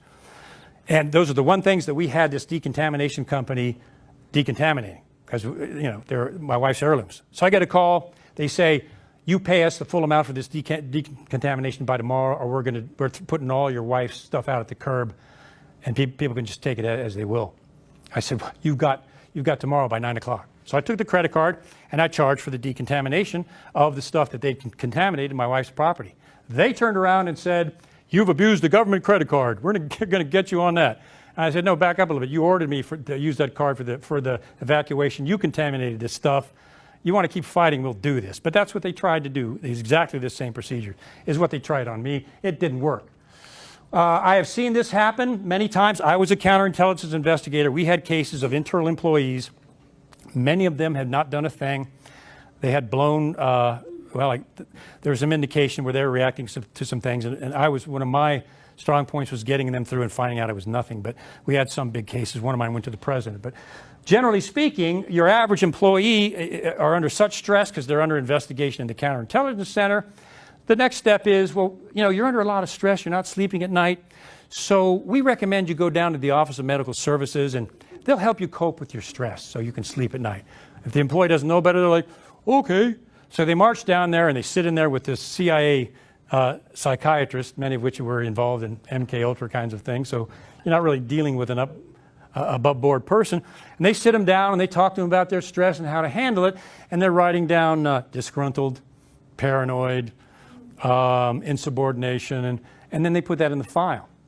And if it ever does see the light of day, if it ever does go to court, what do you think they pull out? Well, we did an analysis of Joe Schmo, and they're disgruntled, they're paranoid. I know because I sent some people there. And now they think they got the documentation, unless people know they do this. Now people know they do this. So if they try to pull it, judge or investigators, now you know you better check and make sure whether this document is legitimate or not. Then what they'll do, I think they did this in, may have done this in Kirk Wiebe's case or Thomas Drake. They accuse you of security violations. You've committed a security violation. They raided Thomas Drake's house because he went and revealed Trailblazer, the NSA domestic surveillance program, nothing classified. They raided his house. They raided Bill Binney's house. He opened the shower and the FBI had a gun to his head. He committed no crime. So they'll accuse them of a trumped-up security violation, which brands them as a security threat, and then they can harass them and surveil them in their own mind. They're now legally can break into their house and surveil them. That's how they do it. That's the system. They've been utilizing this. There have been thousands of lives that have been destroyed by this system. Thousands of lives. Not just in the CIA and the NSA, but also in the military. Some of you out in the military know what I'm talking about because it's happened to you. I've spoken to many of you. This is the system that they use. It's a refined system of entrapment. They do it because it works on most people. What they do strategically then is they begin to destroy the employee financially. If they can't get you, this is how wicked they are. If they can't get you, they'll go for your family. Like the mafia. Of course, they've been connected with the mafia. They know those techniques. If they can't get you, they will go to the thing that you love the most, won't they? They'll go to your wife and your kids. They will. And they'll try to destroy you financially. They'll drag you out with large legal bills. In my case, they raised all the interest rates on my personal loans within that agency's credit union, so they were unaffordable. And when I went in and I demanded to see who did it, the head of this credit union didn't know what they were doing, and he said, "My gosh, I've never seen this before. This looks like some kind of retribution." I have him on tape. And then they got to him, and I called back, and he goes, "Oh, well, I don't know anything about it. I can't talk now." And then the person who wrote the loan disappeared. She doesn't work here anymore. Raised all the interest rates. Then they blocked my retirement funds. I went to OPM, and OPM said, "Well, we've been ordered by your agency not to give you your retirement funds." That's a felony. That is a flat-out felony. So I called the OPM, and I said, "Mrs. So-and-so at the OPM, do you realize that you're committing a felony by withholding my retirement funds so my family can survive?" She's like, I said, "No, go check the regulations." I had my retirement fund in 1 week. I have them on tape, the agency on tape, saying that's why they did it. And this is my evidence building. That's what they'll do. They'll go that far so that your family will not have enough money to survive. They will destroy your family if they have to shut you up. Again, this is a shadow government. It goes all the way back, blood on the roots, blood on the fruit. They'll drive the employee and their family into financial ruin. Most times the employee is done and they retreat, they're broken, they're sick, they're bankrupt, and it's over for them. And they know that. The psychiatrists know that. They're well versed and educated, and they've used this multiple times. They know usually it works. The person is broken. I've seen a case like that. The employee was so devastated, they went out in the woods and killed themselves. And what do you have there? Strategy of silence is complete. They've committed the ultimate crime. The person's dead. No more problem for the agency anymore. It's done. Shattered, ruined. Remember this case? They've committed the perfect crime. Remember Gary Webb, who exposed the CIA's drug running down in South America? Gary Webb, they got to his editors at the press, who fired him from his investigation, ordered him to stop it, put him on a embarrassing assignment, I think out in Las Vegas or something like that, and then Gary was found in a hotel room with 2 bullets in the head, an alleged suicide. I don't know how you shoot yourself twice in the head to kill you, but anyway, no more investigation into CIA drug running in Central America. Gary was dead. And have you seen the movie on Gary Webb? I recommend you see that, because you will see this entire process followed letter by letter, because it's a perfected system. These 3 guys, I know them all. Good guys, every single one of them. William Binney, I'd recommend you go to listen to some of his talks about what the NSA is doing today. He was a high-level NSA senior manager at the top of the ranks, and he came out and blew the whistle on the NSA domestic surveillance program and Trailblazer, which had lost $7 million at that point. He was taking a shower one night. The shower curtain flew open. There's an FBI SWAT team in his house, and he's got a gun at his head. They raided his entire house. Then there is Thomas Drake. Thomas Drake was an NSA whistleblower. He went through the system. He reported it to his managers that this was a problem. This is surveilling American citizens, had lost $7 million. Something needs to be done about it. He went through his supervisors and went through the system. His house was raided by the FBI. He was arrested and charged with espionage. They fought it in court, and it was winnowed down to a misdemeanor charge, and Thomas Drake is out. But Thomas Drake has lost his career now, completely. This was the case that Edward Snowden cited when he said, this is why I didn't go through the system. This is why I left the U.S. and reported it to the British newspaper, because I saw, this Snowden saying this, I saw them do this to Thomas Drake, and I knew what they were going to do. And you know what? Edward Snowden's right. That's exactly what they would have done, or worse. Kirk Wiebe, another friend of mine, exposed to NSA surveillance along with Bill Binney. His house was raided by the FBI, by an FBI SWAT team. Did nothing wrong, committed no crime whatsoever, nothing. And they raided his house. John Kirikow, spoke with him recently, another friend, a hero, exposed the CIA torture program. And they were just waiting for him because he was going on camera in the news media and talking about the fact that the CIA was torturing people. So they were just waiting. This is why I have to be careful with everything I say. They were just waiting for him to make one mistake. And he gave a card, a business card to somebody. Turns out the name on that business card was a person who was a covert agent at some time in the past. And they nailed him, arrested him, sentenced him to 30 months in jail, and he spent 2 years in prison. He got out a year ago. You'll see, John, go out on the net and watch any of these guys' interviews. I'd encourage you to do it. These guys are heroes. And each one of them is one of a kind. And they're some of America's best, in my opinion. This is the first time tonight, as I'm wrapping up, that I have ever told this part of the story, either in the book that I wrote in print or an interview. Because I want people to understand that there's a personal side to these things. When you're going through this kind of tyranny, no, you're not a Superman or super person or superwoman. They put you through a torturous set of circumstances and events. They're trying to destroy you and your family. They raised the interest rates on my loans. They blocked my retirement funds, forced our house into foreclosure because we had no money to pay the mortgage. That'll get you. They blocked my employment with any contractors related to the CIA. I had friends, supervisors, that knew of my awards and medals, and they were ordered not to hire me and when they were trying to get me into work for them. They blackballed my employment with these guys trying to destroy me financially. This is what happened to me personally. I continued to stand by faith, frankly. We had huge legal expenses, extensive medical bills from the family's illnesses, thousands and thousands and thousands of dollars in medical bills. We lost everything we owned. All of our material possessions were in the house that was contaminated, and it was all destroyed, taken away, and burned. And we literally came back to Washington with nothing but the shirt on our back. I went to several meetings. I had a 15-page detailed report with evidence, doctor's diagnosis, environmental studies, the whole shebang that was lost several times. And then they found it one day from the lithosphere and brought me in for an interrogation. Now, interrogating a former interrogator, that's always interesting. And spent several hours trying to get me to recant the evidence that I had in my memo, or else.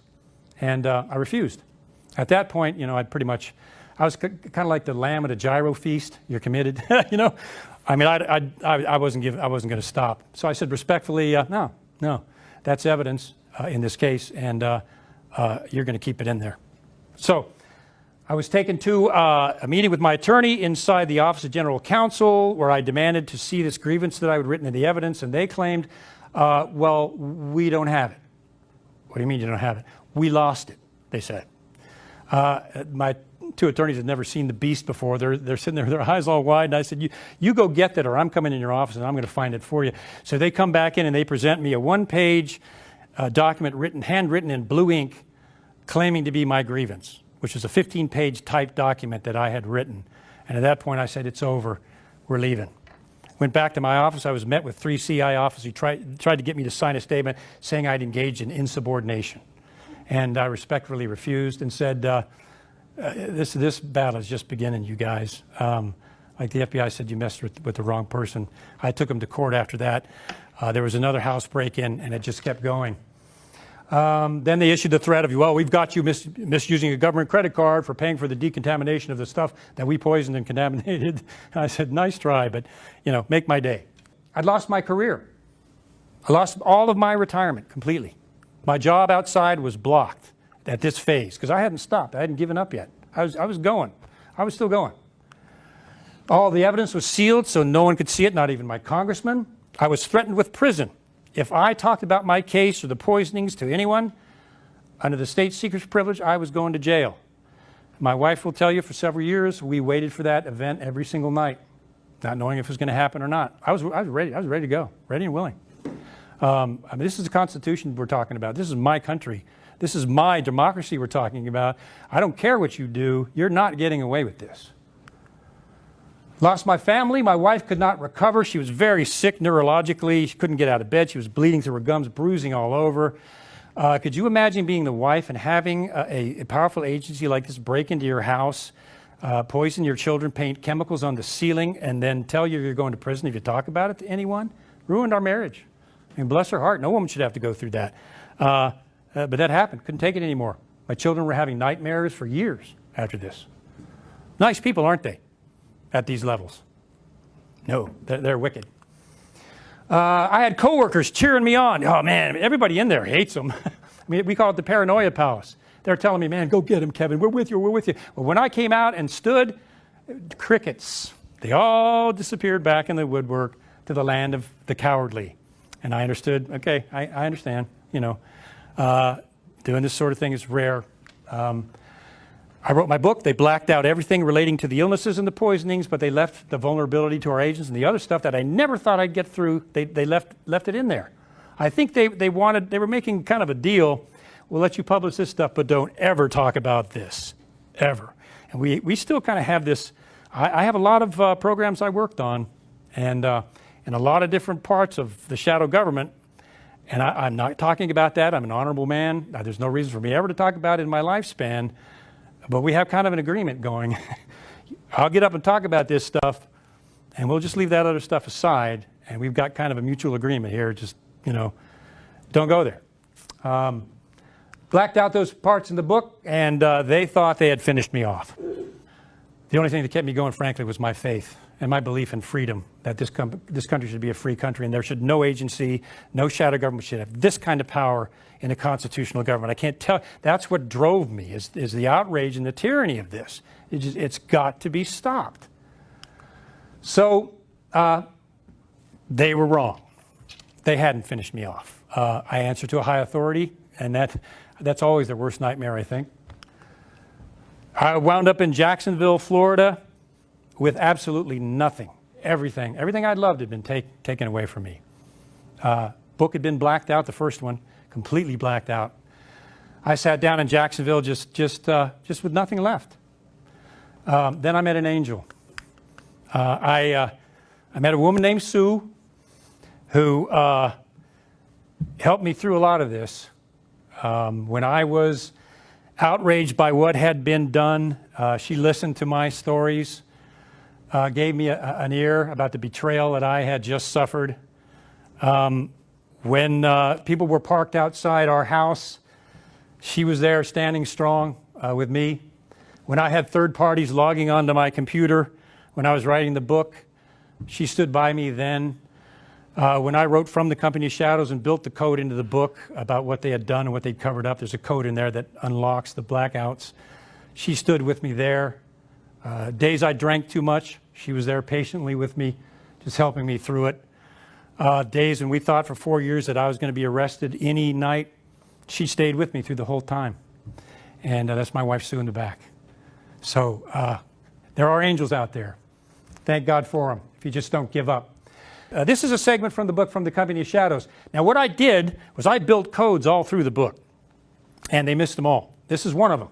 This is a picture. This is what the book, blackouts, identities, and case facts are hidden in secret. That's the actual text. There is nothing classified here. It is a term, a family term. Let's just put it that way. There's nothing classified at all.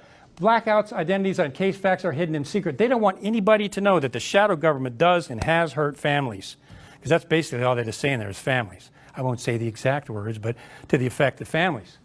This is the actual shadow of the young 17-year-old man that was poisoned so bad the doctor said it looked like he'd been exposed to a burst of radiation. And the agency blacked that out in the book, that doctor's diagnosis. This is his actual shadow. And as you can tell, all these themes blend into the title of the book. The title usually comes after the book is written, and that's how this happened. That's the actual shadow. So I built a code from the Company of Shadows. I decided, not my Constitution, you don't. Go ahead, make my day. We'll just take this all the way and see how far you're going to go with this. So I built a code into the book that reveals who this person is and reveals how they were poisoned, who was poisoned, and how it was done. And it's a numerical code that's woven through the text. It's in the back of the book. They know I did it. It's gone to there was a press release. It went to the desk of the director. They know full well that I put a code in that book. They also know that what they blacked out was illegal. So we have kind of a mutual agreement here. And I put it in front of the Company of Shadows. This is one of the chapters about the poisonings and the doctor's diagnosis. And the report, issued a report. They blacked out what the report was by an outside, the guy that was shot. They blacked out that. They blacked out his report. They blacked out the results of his report of the toxic exposure. But that's one of the actual chapters in the book. These are accounts of the break into our house, the chemicals that were painted on the ceiling, the fact that we were followed and the guards attested to that fact, the doctor's diagnosis and evidence records. That's what this is. Blacked out. Nothing classified, nothing is a source and method. Everything reveals illegal activity and a gross cover-up. All of it. It's a dirty job, as they say. Somebody's got to do it. So, in closing, there's got to be CIA reform. It is a must. Humbly as I know it, I may be the first CIA officer. They call you a CIA agent, but that's a misnomer. You're a CIA officer. You're kind of an officer similar to the military grade. You're a CIA officer. If you're a CIA agent, you've been recruited by the CIA to spy against your government. So CIA agent is a misnomer. CIA officer is someone who's reached those ranks. Anyway, intelligence analysis is necessary. Truman's original goal of an intelligence analysis outfit that provides objective intelligence to the president to make decisions is a good thing. That was Truman's original intent. Yes, we need something like that. Something like that should be developed again. The National Security Act of 1947 needs to be rescinded. That gives the CIA the power to conduct undefined covert operations needs to be rescinded. That power needs to be taken away from the CIA now. There's been too many gross violations, too much abuse of secrecy, too much control of the U.S. government for this to continue any longer. And I think this is starting, the public is starting to demand that the CIA be dismantled, the National Security Act be rescinded, and an actual intelligence agency be recreated in the form that it was originally intended. Dissolve all CIA covert action. Every single one, the majority ones, have been an abject failure and backfired and caused national security to be hurt worse than if that operation has never been done before. That's what corruption and secrecy will do. It will backfire every time, and it will wind up coming back and hurting national security, not helping it. Restructure the U.S. intelligence apparatus and take away its power of secrecy. Restructure it so that it has congressional approval, and that monster is put back underneath the Constitution. If we want to survive as a constitutional republic, if we want to survive, that's got to happen. If it doesn't happen, it's over for us.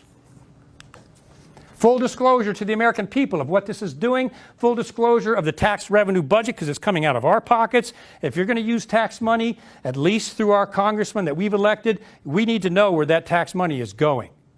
And we need to know exactly, shadow government, what you're spending this money on, because it's the American people's money and it's our tax dollars, and we demand that you tell us what you're spending it on. No more secret budgets. No more corruption with our tax dollars. An impartial committee to monitor the use of government secrecy. We need a government secrecy oversight committee staffed by officials elected by the American people. No more abuse of government secrecy. It is the new tyrannical power. It's the new tyranny of our age, is secrecy. And there needs to be a council appointed by the people that oversees the use or abuse of government secrecy, puts that back under the Constitution. Remember that the shadow government hates the light. Just like cockroaches, the shadow government hates exposure. That's why we got this Donald Trump thunderstorm thing going on. The shadow government, like a cockroach, hates light. What does it say? Sunlight is the best antiseptic. Shadow government hates being exposed. It'll do anything to stop it, and I mean anything. In my case, they almost did anything to stop it. There needs to be a grassroots civil movement across America. We need to establish thousands of groups united around the Constitution. Constitution groups that are both Democratic and Republican coming together under the Constitution and stopping this monster. If you love your country, you're a Democrat or Republican or independent, you need to come together under the Constitution and stop this because your country is going, and it's going fast. That's what's at stake. We need to cause a social media storm. We need to get impartial news and information groups out there with credible journalists that are publishing this stuff over the internet to the American people and beyond with credible, accurate information that's going around the bought and paid for news media so that people are informed, cause a social media storm. We have that, at least for now. Get this out there, educate people as to what's going on. And when people it takes one person to lead a movement, and then other people, 1, 2, 3, 4, 5 people, then other people will follow. Somebody's just got to take the first step. And then you get out on the social media, you start accurately, incredibly putting this stuff out, you cause a social media storm. Fire them all.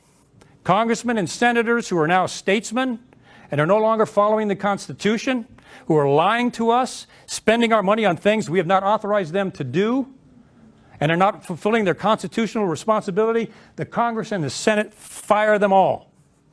And elect new people, congressmen and senators, that are constitutionalists at every level, federal and state, but specifically federal.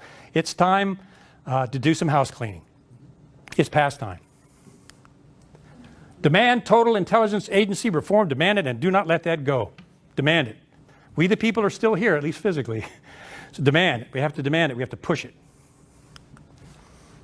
We must never forget, this is government by the people. Remember that thing called the Constitution?